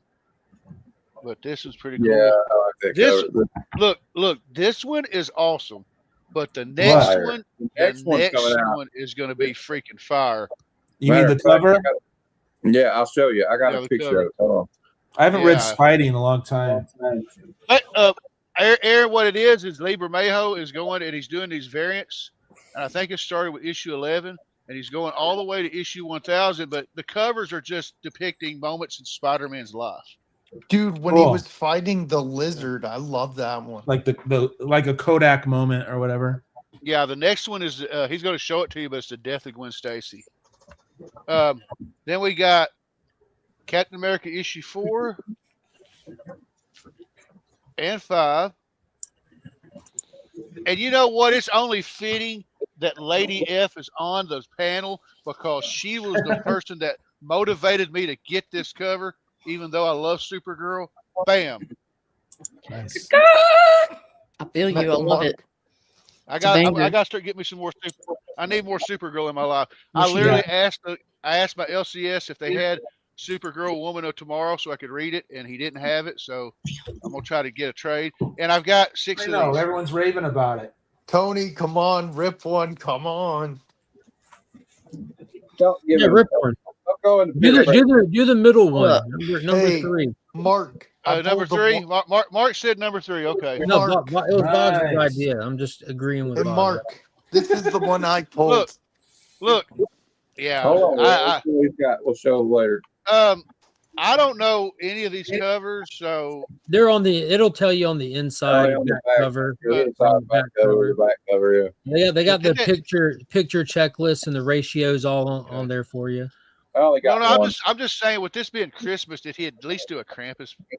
Yeah. There's all kinds of holiday themed covers. I got I'm not sure what this cover is because all I see is white paper. Yeah, there's a backer board over the covers in this one. Oh, okay, gotcha. Yeah, they're more protected than the last one. I got all excited. I read Wolf and Monster. I thought that was awesome. I liked the story a lot. It was a great read. Okay. I read the first 7 issues of Monsters too. So. That's Okay, a cool. cool. That is pretty cool. I'm trying to get my friend Jody McPhee to read it, but he doesn't check like for that 4. golden ticket. I don't think it's Check for that 4. golden ticket or whatever they call it, ice ticket or what. Checking the bottom of the bag also for the little ticket insert. Mm-hmm. Mark, I got this one. Hers warned me like some of them fall out. On the surface, it seems like horror, of course. And then classic I horror. got this one, Mark. I don't know if you can see, but No ticket. No ticket. But as soon as I get caught up on Amazing Spider-Man, I have every issue of Monsters, and I'm hitting those next. Have you been liking Spidey? I hear Spidey's like out in space. these are the 2 I got. This one. Well, I've been trying to work on. I've been trying to understand it. You got, without too many spoilers, you got Spider-Man on Earth, which is Norman, and then you got Spider-Man in space. Yeah, and it's pretty cool. It's been pretty cool. So, okay. a lot better than the last run. Oh, did I just say that? I'm sorry. When's that come out? There's the next Mayo cover right there. When's And then that the coming out? Next week. Next week, and then after that, in 2 weeks, they're doing a Punisher one. Did y'all see the Bermejo? Did y'all see the Bermejo variant for the upcoming Lobo series? Yes. No. Spider Girl. Hey, I found this for 50 cents. When is Lobo on FOC? Because I want to catch Lobo when it comes out. I don't know. You're not in any danger of missing it. It comes out during the next level initiative after DCKO. So DCKO runs for like 3 more months. I heard a rumor about Firestorm. That's just Firestorm's coming back with an ongoing. Etrigan, Lobo, Batgirl's coming back with Rucka on it. There's a Batgirl, Barbara? Damn, what year is it? I'm sorry, Batwoman. What Yeah, year is we're this? going back to the 90s through early 2000s. I love that Michael Turner cover, Aaron. Wait, Aaron, Yeah, that's Michael Turner. 50 cents, dude. Yeah, that's if you look that up, Aaron, that's probably not a 50-cent book anymore because that's tied to the Apocalypse story where Kara came back after Crisis in the 80s after 20 I years saw of this dead. minty, and I was like, whoa. That's a big book. That book is so good that they made an animated feature film out of it. Nice, I'm gonna claim it and send a bill to Vox. Yep. Too late. I already claimed it in the chat. And there was synchronicity, Mark, when you were Here's talking that, about Lobo. Yeah. And Supergirl. Oh, cool. Claim that one too. Yeah, for 50 cents. That's pretty good. Yeah, Perez and Mark Wade always writes awesome DC at least. Hey, Aaron, before you go on, here is the Bermejo Lobo cover. Holy I crap! like that he put the dolphins in it. That's amazing. Yeah, I'll be getting that one. That's like That my is second favorite Lobo cover of the year. Ooh, That is amazing. Hey, I don't know what condition it is, but for 50 cents. have you ever read Batman Noel that Bermejo did, the hardcover? It's got he does the interior art for it. It's like a Batman Christmas Carol. I love that story. Yeah, where it's all in the cemetery in the snow and all that at the beginning. Cool. Mark, if you would have been in the room when I tried to explain to my wife who Lobo was, you'd have laughed your ass off. Mark should have been there. You just say alien bounty hunter who can go toe to toe with Superman. I just said alien bounty hunter that likes to chop cigars and ride a space hog, and he makes up his own cuss words, and you're not gonna like him. You probably lost her at Space Hog. But I got her back when I said Jason Momoa because she remembers Jason Momoa. Yes, that does the trick, don't it? Yeah, it does. This is the artist from Elementals, Matthew. Ooh. But Warp is a good series in the beginning. Mike Grell, cool stuff. But I probably already have this. I don't know, man. Hey, Aaron, can I show this off real fast? Sure, man. Go for it. Like I said, you guys always interrupt me because I have too many. Oh my God, yeah. Space Hog. Space Hog. Is that Hell a yeah, McFarlane? baby. Yeah. What? Is that a McFarlane? Yeah, this was one of the ones I did a couple years ago. Sold out pretty instantly. It pairs Nice. well with his first appearance. Yeah. He was different then. Yeah, for 2 issues. In Those the 2 issues of Mega Man, he had like the skin tight suit on when he was. Yeah, and in his appearance in Justice League, right? His early appearance. Well, that's when he becomes normal in his third appearance. Like as soon as because you get the 2 issues there, the next time you see him is in Justice League. Yeah. He's wearing the the blue pants and the leather vest, and he's at his house. And that's where we learn about the dolphins, right? Yeah, they're just swimming around. They're hanging out. They're awesome. Hey, But Tony. it's cool. It comes with like a pretty. Okay. Aaron will appreciate that. Nice. Comes with What did a you say, crazy Boggs? red guitar. Awesome. Tony, you should read Supernatural. I need to. I just was hesitant about adding anything new. If I'm going to add anything new, it's going to be apparently Mark, Lobo, you should Firestorm, read and Supergirl. Supernatural. I'm with Tony. I would, but I'm obligated to read all these good DC stories, Yeah, I've been reading good DC. and they're loading really- us down. I feel really bad that I waited. I was the last in line and just to jump on the Supergirl World of Tomorrow. So There you go, I'm paying the Aaron. price for that. I'm paying the price for that. So. Would you send me a picture of that Lobo and Supergirl cover? Because I'm going to look that up. Okay. To be fair, Tony, I don't know if you were I gotta find collecting it.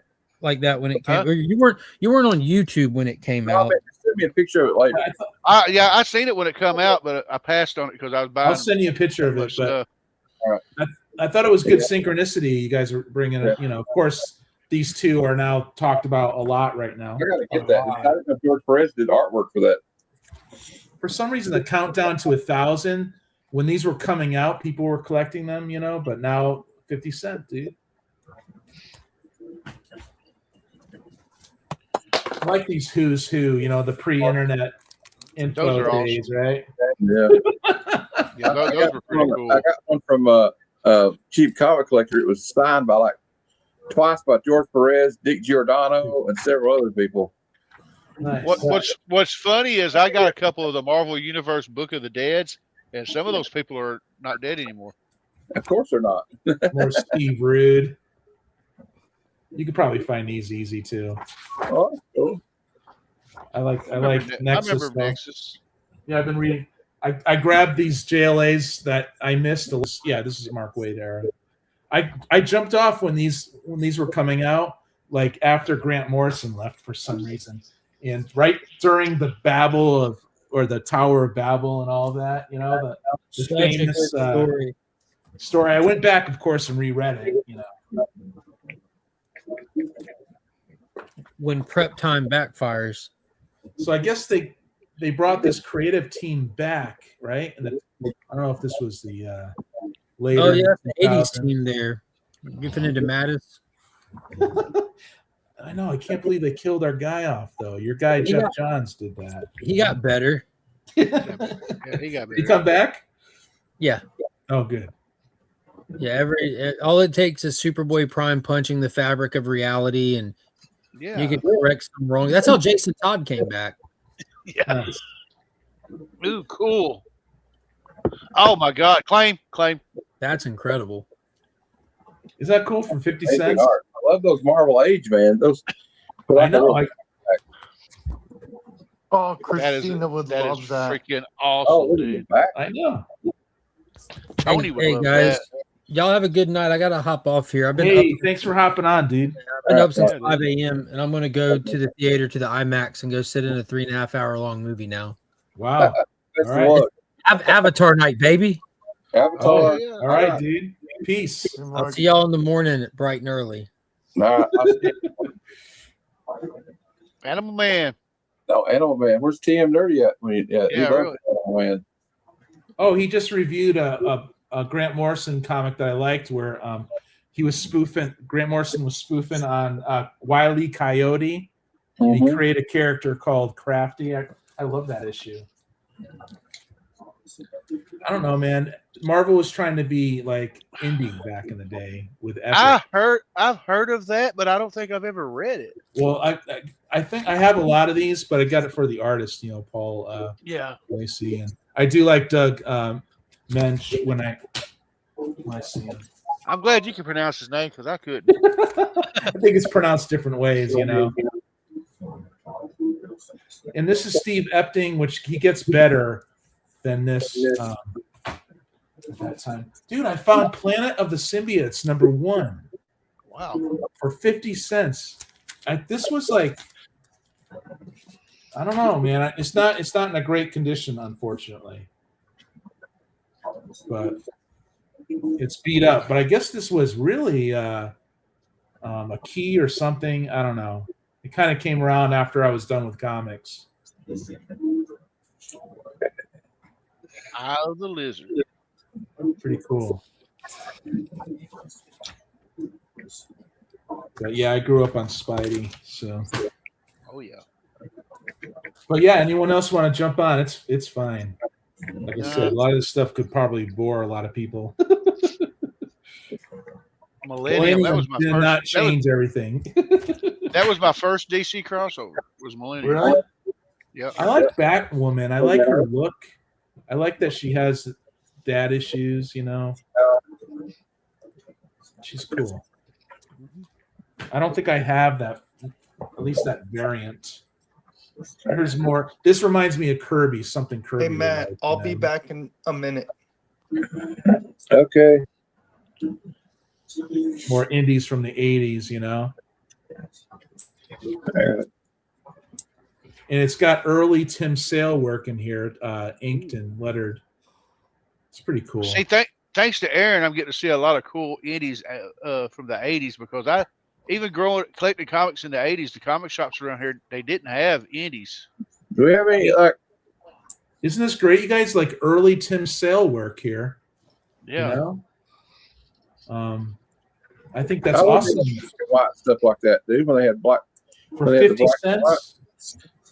I mean, you can stop whenever you want, Aaron. If you're getting tired of the show and everything. No, I just don't want. If other people want to jump in or you want to end your show, I like this Alan Davis. Stuff, but we might just talk and hang out here for a minute. Yeah, we'll just yap too. Yeah, we can just yap, man. But I like this Alan Davis cover. Hey, Aaron, I think Alan Davis is kind of underrated. I think sometimes he doesn't get a lot of, I don't know. But we are going to look at something here in a minute about Heroes. All right, cool. I want to see we're going to see if there's any more updates. I don't think there is. So. You do your thing, man. Oh, you got the one with Frank Castle in it. Holy shit! Claim for 50 cents. I'll send you this, dude. Holy shit! Yeah. Isn't that cool? Yeah. But yeah, just turn me off. Get me done. Okay. Do your thing. Just turn me down, man. If it's too loud, it's too loud, man. All right. What was that? Remember that commercial back in the 90s? Is that Freedom Rock? We'll turn it up, man. We'll turn it up. Turn it up, man. It's just like, as you guys know, it's irrational happiness. You know, I just got all these tonight, and I didn't need any of them. Well, they haven't added anybody yet. We'll check it out again. I keep looking back like it's Christmas. You know how you're like looking at the Sears catalog? Yeah. I start looking to see if they've added any more artists or writers or creators to the list. You know, but look at this poster they're gonna have. Look at this Jenny Prison poster. That's pretty cool. Cool. Yeah, I love that poster. And look at the program. It's gonna look like this. It's a presenter. But so far, Mark Backley's going to be there. John Beatty, Mark Buckingham, Rich Case, of course, Claremont. One of my favorites, besides Claremont, Steve Epting's going to be there. Ron Friends, Michael Golden, Bob McLeod. I'm flying out, dude. I'm flying out. I can't wait, man. We're you and Jeff coming out. Ryan Stillpriest. And Roy Thomas will be there only on Saturday, though, Aaron. Wow, that's awesome, dude. And that's just the first round. Get your giant size X-Men, people. Yeah. He's probably tired of freaking signing that. Just the first. That's the first batch of artists and creators and writers that'll be there. Yeah. Yeah, we're flying out, dude. We're flying out. There'll be a lot of cool indie people there. You know, Dan Perrin will be there. Jim Rugg is usually there. Yeah, dude. I hope he's back again this year. Dude, I'm sending you all these freaking Infinity. Yeah, I forgot to nail you down on a price for those. Yeah, all these Infinities I'm going to send you, dude. Good story. Jonathan Hickman writing. I love it, dude. I liked it too a lot, dude. Infinity. What year was that? Was it like 10 years ago? Yeah, I could look up the date. Also, I really like your Black Order came from this era, you know. Yeah, Black Order. Thanos' Black Order. 2013, man. It's just like, to me, that was not that long ago, man. Yesterday, I remember reading it. You know what the freak? You remember when he comes down and like, there's one part, I think it's Sentry or somebody. He's like, we're going to get these guys, everybody in Hyperion, and they just kick his ass. Oh, my God. Oh, man, look at this. What is that? Stanley and Jack Kirby? Yeah. Is that a trade paperback? Yeah. Yeah. Oh, Like, wow. this is your regular size comic, and that's a great collection in there, I bet you. yeah, dude, I got all three of these. So you got this one, right, that I just showed, and this one. I got this from Josh, Green Lantern Comics, dude. Oh my God, dude! Isn't that awesome? Shout out to Josh. Damn. Yeah. Woohoo! The best of Cap. He got me some stuff too. I have like a and this 75th is anniversary Captain America book he gave me. Yeah, Oh, look dude. at that. They thaw them out. Tales of Suspense. Holy crap, I dude! think I have this really, but it's really beat up. Oh, you guys, Yeah, I'm starting to use my CLZ. Yeah, that's some great stuff. You know, I'm starting to use my CLZ app. Good. That's what it's there for. Are you ending your show, buddy? No. Look at this though. We got Starlin. Yeah, and we got some really good characters there. Yeah, dude. The cat. Before she became a Hellcat. Yeah, dude. Pretty awesome. I got all these epic collections. You want to see the epic collections? Yeah. There's a bear poo-poo in the woods. Nice. Hell on wheels. Ghost Rider. Oh, dude. Pretty cool. Ghost Rider. Ghost Rider. I mean, you just randomly open a open it, and it opens to some awesome stuff. Here's more Captain America for you. I always love that cover. The Red Skull. Yeah, dude. Is he still your favorite, Matt? Of course. Look at Matt's my not shirt. alone. Matt's not alone. Look at my shirt, dude. I know, dude. Where's the shield behind you? It used to be Oh, behind you. It's in front of me now. We got some Frank Bruner, The, Doctor Strange. I'm gonna put my graded comics behind me soon. I got everything, all the materials ready to go. So freaking cool. That's the one thing that me and Matt have in common. We love Captain America. Yep. I do too. I grew up on the Zek era like you guys did.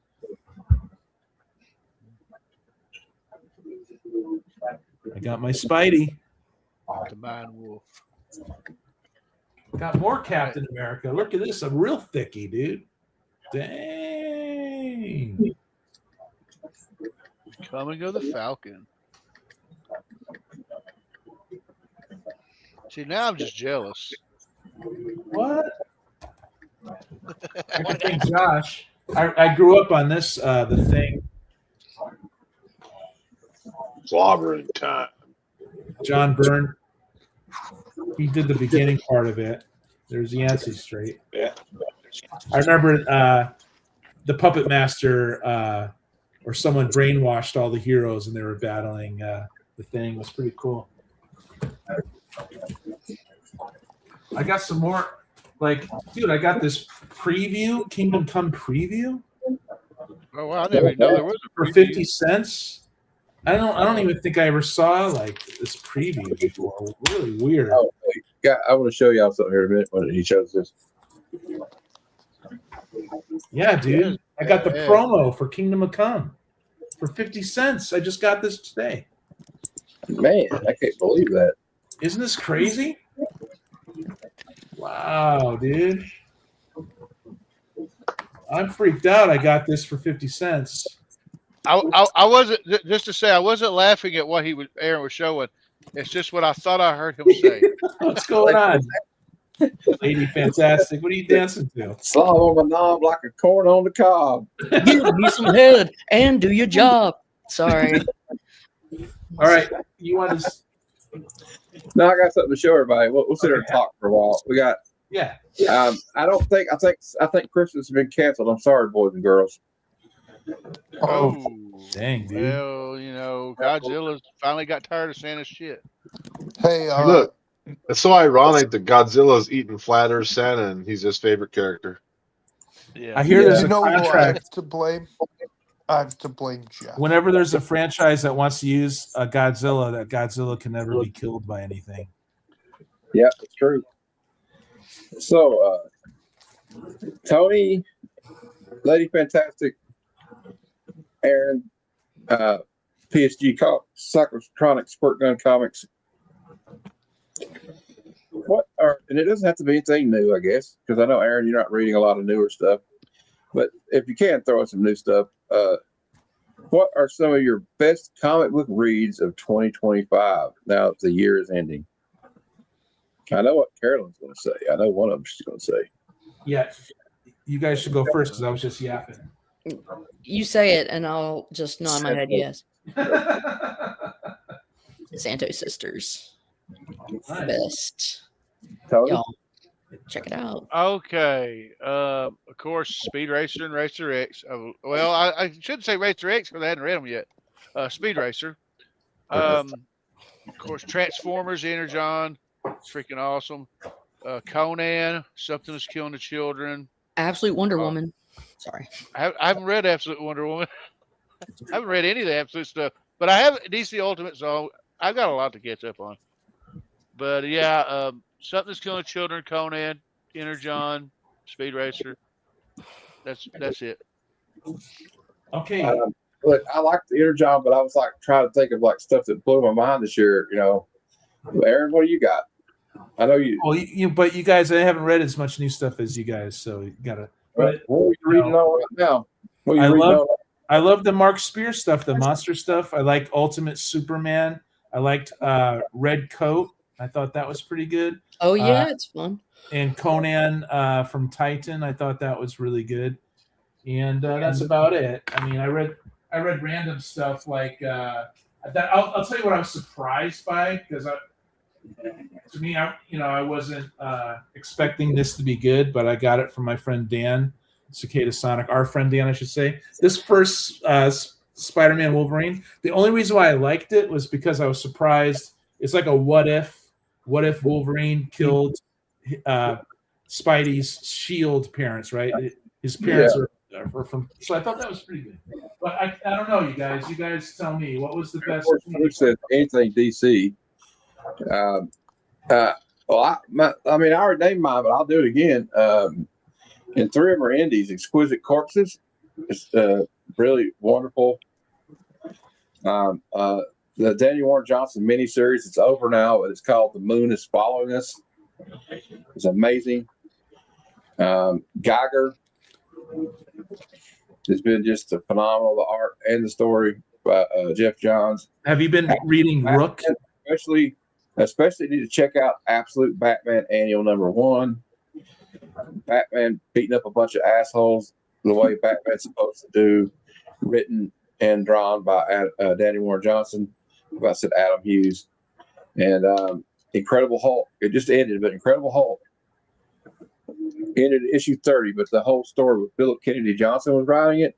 I hear it was good. Did most of the art. Every now and then he took a break. You know, sometimes they take a break, but Philip Kennedy Johnson wrote like the bulk of it, and Nick Klein drew the bulk of it, and it's just wonderful. I don't know what else to say about it, but like, also I like Spirits of Violence, which is kind of a newer series, so I didn't really hesitate to pick that. And I like Mark Spears' Monsters, obviously. Absolute Superman's been really intriguing. Ultimate Spider-Man, but I quit reading it at issue 17. Though I'm gonna catch up with it. And this one right here, Red Coat, obviously too. And this, Rook Exodus. I was gonna say, cool sci-fi story.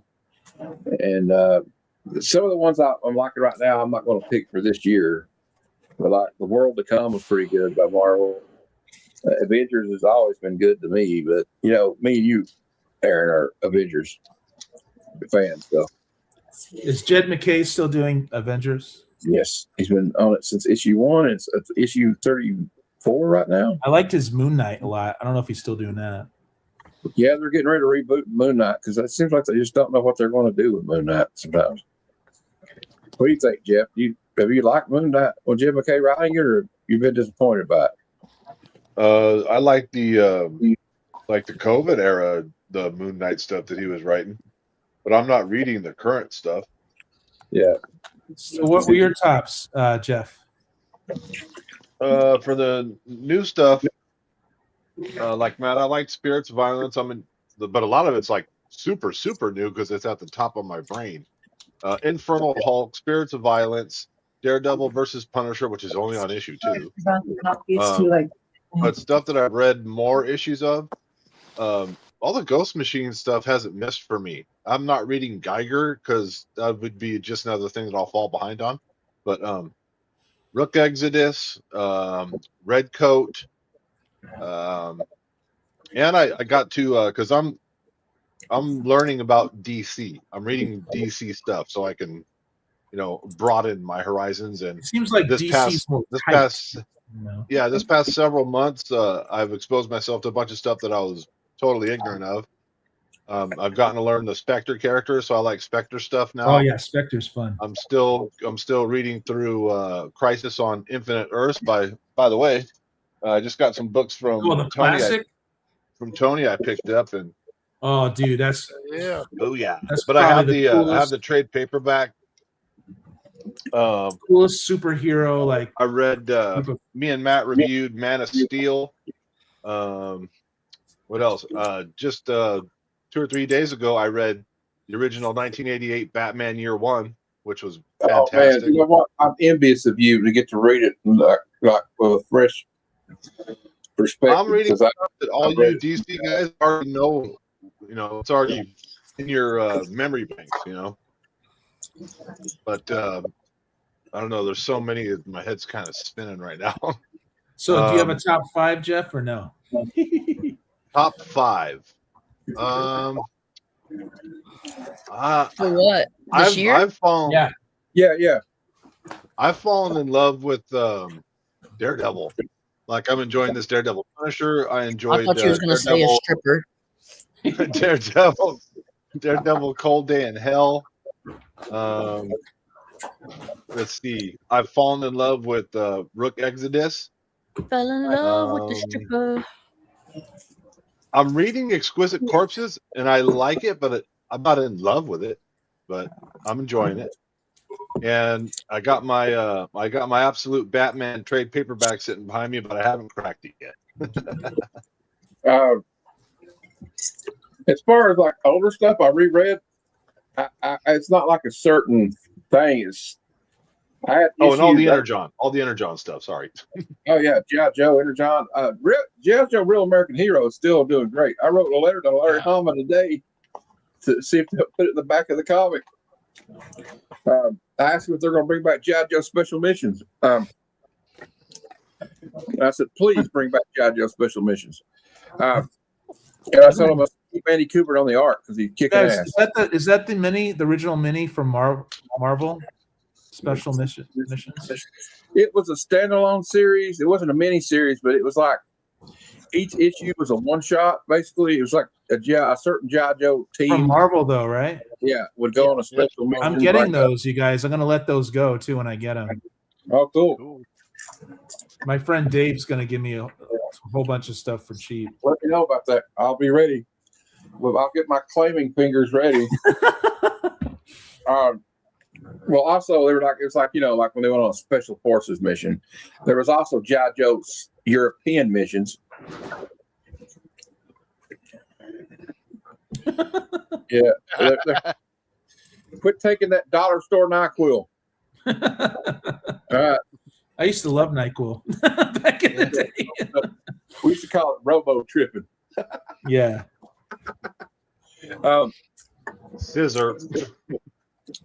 Lady Fantastic, what was your top 5? I know Santos Sisters is probably at the top, but Santos Sisters, huh? Yeah. I enjoyed the Absolute Wonder Woman, and I enjoyed Absolute Superman, the Kelly Thompson and Jason Aaron. And I'm trying to think, not much Marvel has been good this year. I'm just like keeping it real as a Marvel person. Incredible Hulk was. What was the hype with Magic? Did you like Magic at all? I don't like her as much as Callie. Callie loves her. Let's just leave it. I just just leave it at that. But I guess I don't hate Magic. I just am not invested as deeply as other characters I would be invested. Like Phoenix. I read some of the Phoenix. He's good. Yeah, but I mean the latest. I hear the new. I hear the new series of Magic's good. I know, dude. That's great, man. I freaking love all that. There's Marvel. Like I tell people that are like that. I'm like, but yeah, you need to read Avengers. Go back and read the Incredible Hulk run. Just ended like I was preaching.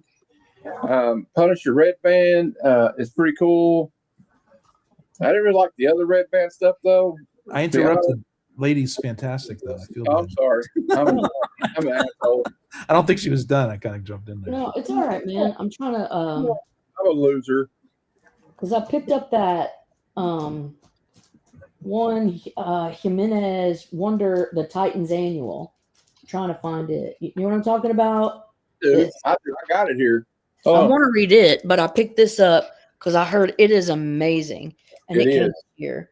So, but it's basically like the origin retold of Wonder Girl. So, cool. Yeah, and I love Phil Jimenez. He's a treasure. What he did with, sorry, go ahead. I'm sorry. I just wanted George Perez and Mark Wolf make a cameo in that. Go on. I'm sorry. I want to show you guys here. I'm pulling a couple of keys, little bigger books that I've gotten this year, just to kind of show you what I've been doing with my time. Okay. I got this for my buddy Tacoma. I'm giving this one to him. You guys were talking about like in Star Wars earlier. I found this and I was like, all right, that's got to go to him. It's Droids #1 newsstand. Nice. Yeah, those newsstands, those are actually rare, and that's a nice That's gift. pretty nice shape too, like for a Droids. Yeah, dude. Like that's crazy. Yeah. And Those are collectible. I've been wanting this. It ain't me, babe. Yeah. First underground indie comic published by all women, so it's a big deal for ladies. Cool. Trina Robbins is part of that cohort. Rest in peace. And I picked this up this year. That's cool. This Wow. is the I love that. yeah. There are Callie. You don't even know, bro. You saw that strawberry shortcake that I showed. It is true though. I agree with you, Bruce. I love Dune. Adam Hughes. I picked this one up, and I actually got Adam Hughes to sign it this year at Heroes Con. So, Nice. and you know, this is the year for punching asshole Nazis. So I endorse that strongly. And let's see, I've picked up some other things here, some other little. Picked up this guy, the JSA. Yep. Ooh. I have to send you my Adam Hughes PC sometime. He does a really good Black Widow. Picked up Somebody do a welfare check on Bruce. I think he's got a dangerously high Caroline. fever. Caroline. Yes. I've been looking for that book on eBay, and it is so damn pricey. How much are they pricing it for? Like 50. I also need that Batgirl, and they're also the Batgirl one where she's in front. They're charging assload. If you can find this for 50, I think that's reasonable, Vox. What about the Batgirl? Which The other one? Batgirl's 13? Probably 70 is the highest I would go. This is a Danny Nice. Moore Batgirl's 15. I'm actually getting Middleton to sign a Never seen them. I don't plan on watching them. You I haven't like it. watched the Dune movies? What the fuck? I didn't like the original one. Why would I go see that? You didn't write the first one that Villeneuve did? I didn't like David the Lynch. first movie. The one from 80. That was a weird one. You should. Yeah, that was David Lynch's weakest movie. Yeah, you don't need to base it on that. That is not the best. That's why I didn't watch it. Yeah. Check it out. The new ones by Danny Villeneuve. They are masterful. Because they're great books. I read the books and I loved it. All right. I'm too busy watching bad movies for my bats. Well, what you could do is do the good movies and do like the Villeneuve Dune and then bad movie. You need to watch, and you could do the Lynch Dune.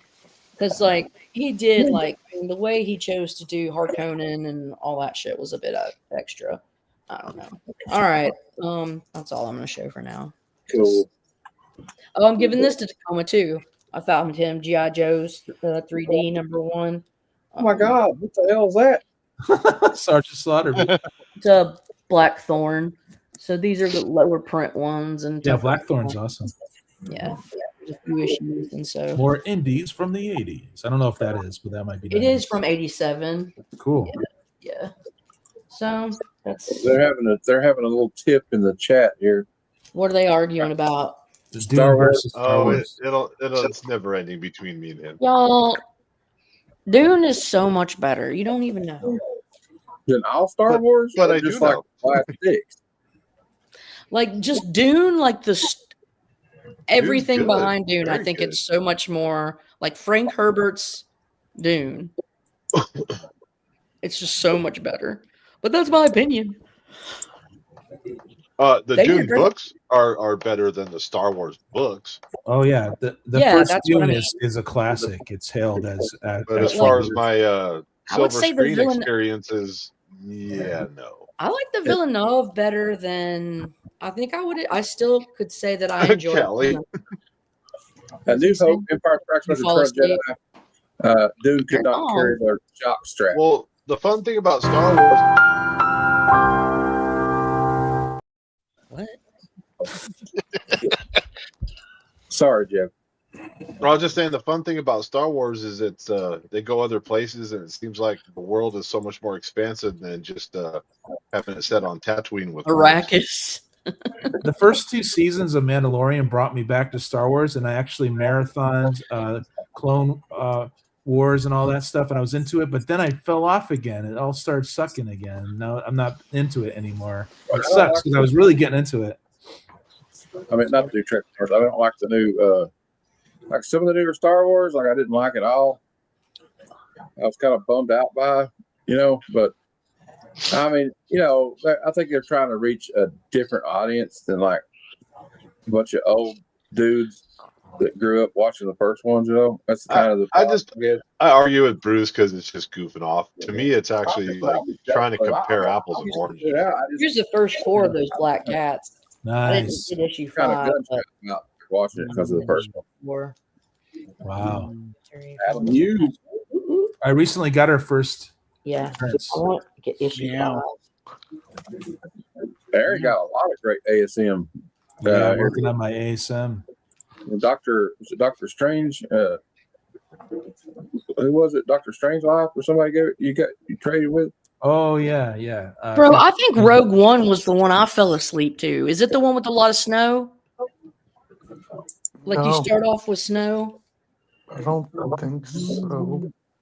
Rogue One is where spoiler alert, they all die at the end because they Well, get the but is there a information. lot of snow in the beginning? No, you're talking I about don't think Empire so. Strikes Back. No, I'm not. I'm not. She's I'm not. talking about there's a new one. No, Rogue One tells the story of how the oh rebels no, she's talking about I'm talking Rise about of Rogue One. Skywalker, I believe, where Rey gets into a fight with Kylo Ren. Kylo, I just remember it being in a snowstorm and I fell the fuck Yeah. asleep. Yeah, And I was just It's like, not- I'm done. I'm out. it's weird. Humans have different opinions. I'm not gonna Trip. Yeah, I only got one thing to say to that right there. Jesus Christ. Jesus Christ. That was But Jesus Christ. that escalated quickly. Oh God. There's all crickets after that. Yeah. I'd buy that for $1. Yeah, I would. One I didn't with the original trilogy as far as quality and all that stuff. So think like me or you're not my friend anymore. Exactly. That's how it works here. Yeah. That's the rules. You don't, you're out. You know what they say about rules? Yeah. And now you know what they say about knowing, Tony. Now I know. And knowing is half the battle. Yeah. That's right. And the other half is violence. That's right. The other 9% is violence. damn it, Tony. You can destroy your enemies. What, And have Jeff? them do it. Actually, the other 9% is what Conan talks about a lot. Wrong! Conan, what is best in life? To crush your enemies, see them driven before you, and to hear the lamentation of their women. Lactation of the women. The lamentation. Oh, sorry. He hated the women. No, They laminated the women. they Laminated laminated them all. That's not healthy. lamentation. No, you might get like 3rd-degree burns if you The lamentation of the women. Hey, you know what? Back when I watched it the first time in the 80s, Jeff it Stokes. actually Is made that me go to Hughes the too? dictionary. It actually made me go to the dictionary to see what the definition of lamentation was when I was a kid. Hey, Caroline. Jeff Spokes. Adam Hughes does a really good Black Widow. Black Widow? Yeah. I know. Did you call him Black Adam Hughes? No, Whoa. Whoa. no. No. Now Will's on the cough syrup. Dude, I hey, want if this one you because it looks like a nice sister comic for this one. Well, Will's kind of got a raspy voice right now. He sounds like a DJ in the 70s right now. is it just me or Hey, man. How you doing? does the guy to the left of Conan look like Dan's Comics Corner ancestor? Is that Gimli son of Glowin sitting to his right? Oh, in the Conan movie? My Yeah, wife. maybe. Who knows? Play the I clip do again. What'd you clip, Callie? He clipped These something. nuts. Clip these nuts. Mm. Well, you know what I say. We'll just let Macho Man take it away because I'm going crazy playing. Oh yeah. Oh yeah. Cup of coffee in the big time, Tony. Cup of coffee in the big Oh time. yeah. Got you for 3 minutes of playtime.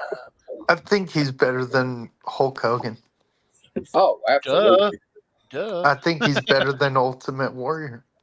Yeah. Yeah. I seen Randy Savage fight Rick Rude at a high school gymnasium in the 80s. I did not say that. He said he clipped it. He already clipped it. We're going to play Oh it. my Lord! Oh God! Sorry, Foxy.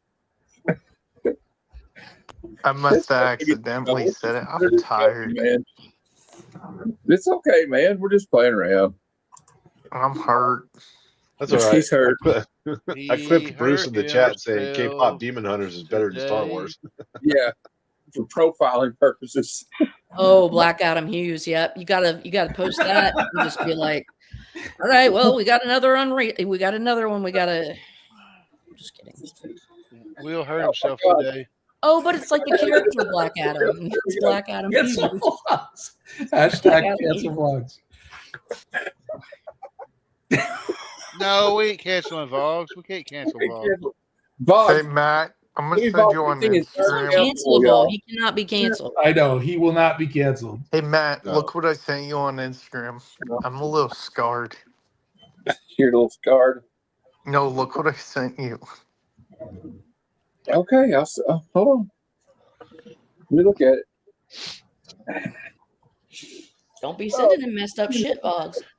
He's probably talking shit about y'all behind your back. Hold on. Well, probably. He said that Big Jeff is a big punk ass. No, I'm just kidding. He didn't say that. He did. What he say about Tony? I got that message too. He said Tony is his best friend. Oh, Vlogs, you said I was your best friend. Stop it. Oh, he sent Matt a private message. You're getting He slapped said up at Heroes Con. Tony had the dreamiest Matt, if eyes. you want to show, you can. Tony has the dreamiest eyes. Yeah. Look at that starfish. The starfish with a cake. Look at this. Oh, he's What the thick. crap? Mm-hmm. I got something I want to share with you guys. Patrick All right, Star's thick cheesecake. as hell. Excuse me while I whip this out. I'm just kidding. Look what's going on with Santa here. He says, it will be a couple of months before she'll be able to get out of bed again. Oh my god. Nice. Whoa, hello. Ho, ho, ho. Hey, Frosty Look at knows what's up. Frosty. He looks scarred. Frosty looked jealous. Frosty's like, dope. Well, All right, Frosty's looking at him No. like Santa. You're supposed to wait till summertime to do that stuff. No, it's a real starfish. The Jump chocolate off here. starfish. Hey, y'all. Hey, Tony, Aaron, and everybody in the chat, check out this Spanish She-Hulk comic I found on eBay. I got to get this. Hello. Hey, If baby. anybody finds this, let me know. I don't know. It looks like it's probably hard to find. That's less savage and more. I'd buy that for $1. Yeah, it's a Spanish publication. Yeah. I would totally buy it for $1. that for $1. I caramba. That's a good question. Why does a Santa Claus have children? He does. It's the elves. Because Mrs. No. Claus, because Mrs. Santa's Claus busy, snipped bro. There's that nothing shit. to do in the North Pole until Christmas comes. So he's up in them guts. That's why I have 5,000 elves. Mrs. Claus snipped that shit. Did you ever see an American Dad? Like he cloned all of them, and they were all like every time he cloned one, they became dumber than the next one. And Hey, do you remember the Family Guy? Yeah. What's it called? Christmas, where it's the reindeer and they eat each other. Yeah. yeah, look, he only comes once a year, and it's usually down the chimney. Oh, too many jokes. Inappropriate for live stream. Family friendly. Jesus Christ. I thought it was a family-friendly show. It's not. Here you go. Oh my. Lord, I'm not going to tell you the joke I thought of. Nah, me neither. I'm not. Yes, you did. I don't want to get Matt canceled. Too late. Too late. You get We're playing StreamYard G.I. Joe canceled. commercial here earlier. Have you seen the crazy G.I. Joe commercial I found? Lady Fantastic, you want to see it? Huh? This G.I. Joe commercial is 80s AF. That was perfect. Right when she was hitting the vape, she's like, "What?" I just want to leave soon. I'm getting ready to. This toy commercial from the 90s is 90s AF. It's the most lethal G.I. Joe team yet. Capcom Street Fighter 2. No way! Wait. There's Guile, Ryu, Zangief, Blanca, and Dalcine. What's a Dawson? Oh, some with real ninja moves. Hey! But Troopers get Street Fighters too! Vega, Sagat, Balrog. And me, El Bison! They look unbeatable. You know them, you love them. So correcto. Capcom Street Fighter 2 figures each sold separately. Oh, I like them. I fucking forgot there was a Dude. Balrog in there. I love I how like the E Japanese Honda's like an wrestler. overweight dude from East LA. Well, I like Yeah. doing E Honda because he did the hands really fast. Yeah. But Dalcine would do the leg kick. They're like, what's awesome? And he gets Yoga kicked in the fire. head. Blanca would light him up, electrocute him. He'd do that. Hey, Matt, you gonna be on for a little bit more? All right. Will, I what was your think that's top good. 5? Will, I want to hear Will's top 5 Yeah, Will. What was your top 5? Good Top night. 5 what? of the year. What covers, reads? Whatever. Rogue Savage Lands. Rogue Storm. Punisher. Daredevil Punisher. Batman Hush Part 2. This Isn't Over, but Night Fight, the DC KO spinoff, and Daredevil Wolverine World War III. Wow, dude. All right.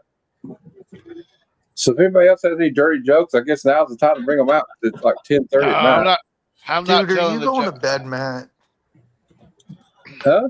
No, we're all going to leave and we're going to let you run the show by yourself. yeah, the rest I'm of the going to night. be saying. It's going to be W Boggs up all night. The W Vogs Power Hour. There you go. Sure. I don't know how long we're going to be going. Like, All I'm kinda- night. W Vox. Dude, I'm not tired yet. Tony's fixed to sign off because he's got work tomorrow. It's my No, you last don't. day. Yeah, I do. It's the last day before my shutdown. I got to go to work or I don't get my holiday pay. You got to go for sure. And I hope you get that new job, brother. Yeah, dude. Oh yeah. Yeah, I didn't even tell y'all. The did new I? lady. Yeah, I that'd told be- you. I told all, yeah. You all put it y'all on your part of IG. You told us. Yeah, all y'all's part of my IG chat. Yeah. Yeah, dude, that'd be great. Of course, the chat's probably going, what the hell are you talking about? You'll be full time though. You know. I'm already full time. But this is just something I tried to get when I was hiring in, and they didn't need anybody in the lab. So Well, I did QA stuff at Butterball. I can't They'll get the get job. normal. I keep applying for a job at the FBI, but they keep sending me letters back saying this is not the female bikini inspector unit. So Oh, Dang, dude. you get those too? Damn, I Yeah. thought I was the only one who got those. I got that same letter. I wouldn't like to have the job at Boeing and all of them had, and what's his name had in the one they turned down, a bunch of idiots like the Hawaiian Tropic swimsuit girls show up. They're like, we need 2 guys to hold us up before every competition. Well, you might find some in the next town. See now I'm wanting to tell my really, really bad joke, but I don't want to get canceled. Okay, everybody watching, just cover your ears and make the children leave the room. And I'm just kidding. Tony can tell the joke. I'll tell the joke, but I'm going to apologize in advance. Okay. So, what does parking a car and picking up a girl have in common? What? Anybody? No, I don't know. Most of the good ones are taken, so you just stick it in the disabled one and hope nobody says anything. Oh, damn.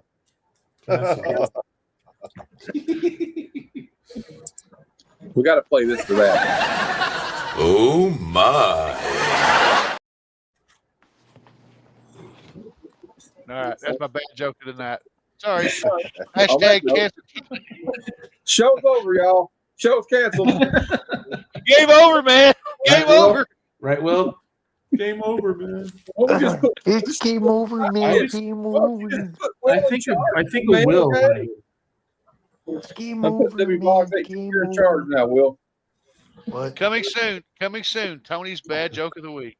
I gotta go. Really, seriously, Will, you're in charge. Oh. Oh, he's out. Uh-oh. What happened? He's Nice. Ha. Nice fake out, dude. What are you hollering about? Oh. oh, Mom, you're in trouble. Mom said, "What are you hollering about?" I said, "Nothing, Mom." I said, "Mom, you just jealous." Mom busted in and said, "What's that noise?" I said, "Ma, you just jealous. It's the BC Boys." Yeah, I should just jealous as the beast. I love that. I like having the I'll power. say- You can just drop In all anybody. seriousness, though, I gotta go. I'll see y'all hopefully tomorrow night. Yeah, Right. What time you doing the show? What time you doing the show, Matt? 8 p.m. Eastern, 7 p.m. Central. Well, because I wanted to go to me and Fable's chat support his show. Later, Tony. Santa Slade. And- Oh, I'm yeah. right behind you. I'm right I'll behind say you. this. I'll say this right now since Aaron's here. I'm doing a live show Saturday night, 9 Eastern, 8 Central. Everybody's invited. Cool. I'll be there, Figured Tony. one of you guys would. Yeah, cool. I know Sandman's going to do one tomorrow too, you guys, just so because it's his 1 year. We're since I'm probably gonna miss good cinema, I'm gonna talk about Christmas Vacation. What time's Sandman show tomorrow? I don't know. It's when I get back. I'm dropping someone off at the airport tomorrow. Okay. You guys take care. I'll see y'all Tony. on the flip. All right, Tony. I'll see you on the flip side. I'm See right you behind you, Tony. Hey, well, I got a few people watching. I will say that tomorrow night at 8 p.m. Eastern, Friday Night Fright horror reviews, and we'll be reviewing Santa's Sleigh, starring Bill Goldberg. He's an evil Santa Claus that goes around killing all the naughty people and the good people. He really doesn't. He's really indiscriminate.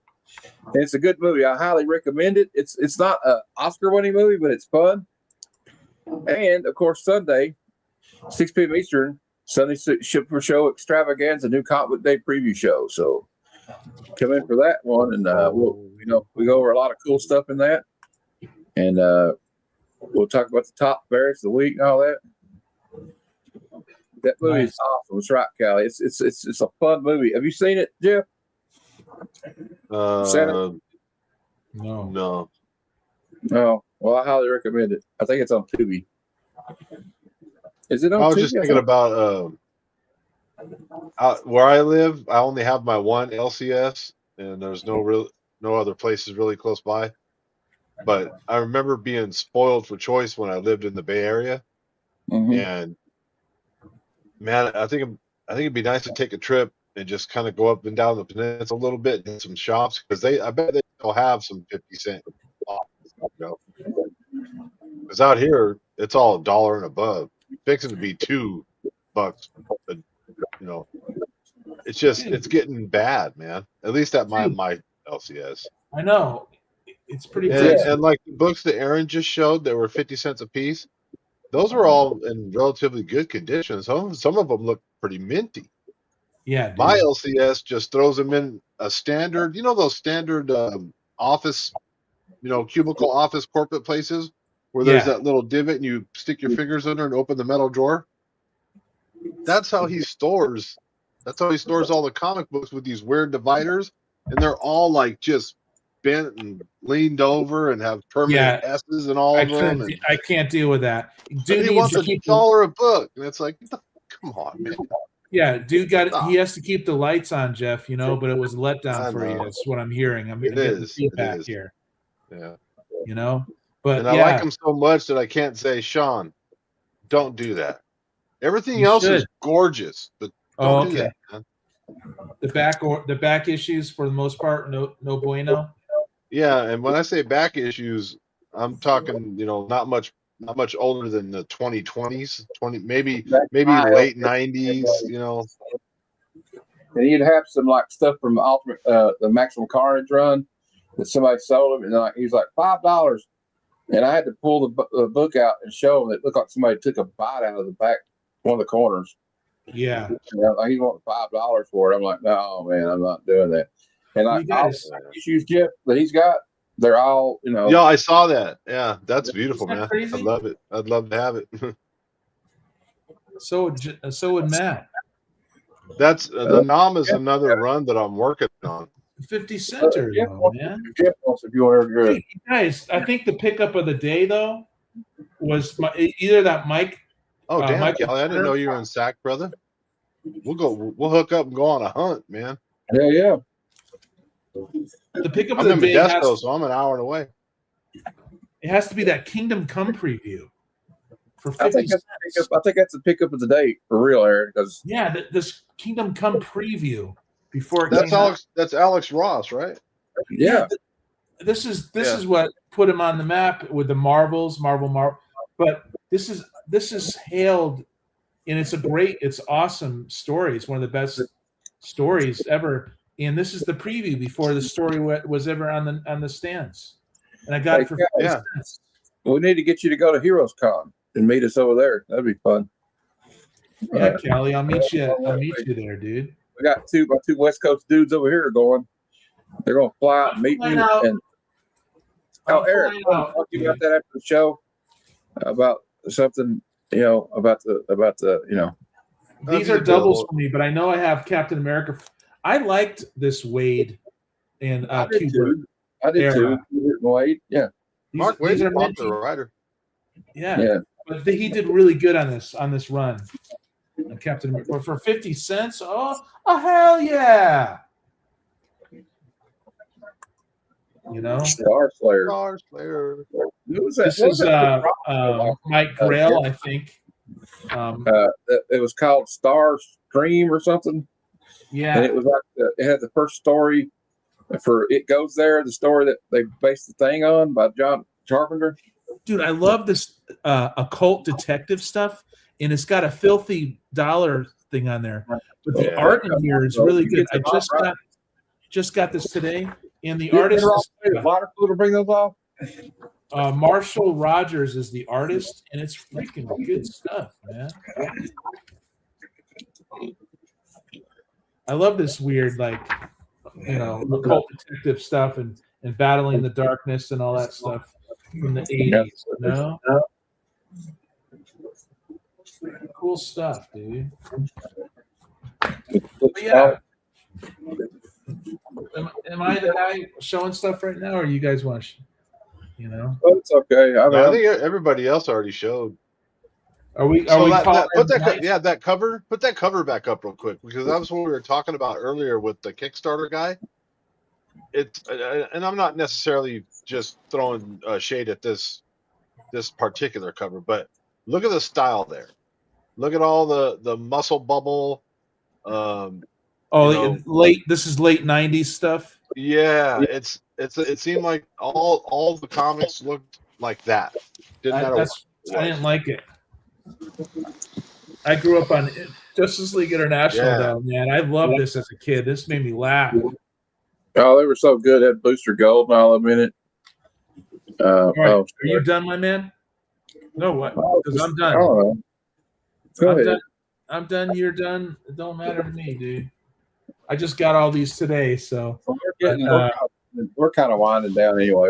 We're winding down. I'm done. We only got 2 people watching now. It's kind of went kaput. What up, 2 people? We're probably bored them to death.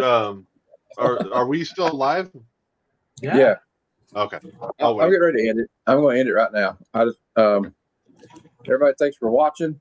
For all my guests tonight, all the guys that are here right now, and please one more time. Oh, I want that too. That's amazing. All right, one more time. I got it in the chat. I'm going to share this one more time for our guest that was here earlier, Ray. Nice guy. The Madcaps. We got it to 49. Let's see what it is now. See if anybody else has bookmarked it. We got him to 50. All right. You got him to 50. All right. Yeah, he's a cool guy. I like him. So everybody, I put the link in the chat. I'll drop it in there again, even though there's only 2 people here. Let's get him up to You 52. should put it. You Hey, should put it Callie, in the. at some point, Callie, we will hook up, brother. We'll talk on Instagram. You should put it on in the description of the live stream. Well, what I'm going to do is I'm going to edit the video out to where he was in it, Yeah. and I'm going to re-release that, and I'm going to put all his info in it because I got a couple other edits to make because I showed my top 10 covers of the year. Mm-hmm. And guys, and stay tuned for those videos that drop. Tell your mother, tell your friends, tell your family to subscribe to Heroes for Hire Comic Club, to PSG Comics, Adamantium Blade Comic Collectibles, and W Boggs 18, and everybody else on the panel. It was awesome. Comic Verse, all these people, Sup to Cali Comics. Follow them on Instagram. You know, all this stuff. Send in some Cuban cigars if you got any. We're gonna head out, and until next time, guys, Excelsior!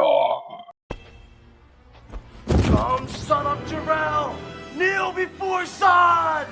Snitchy boochies.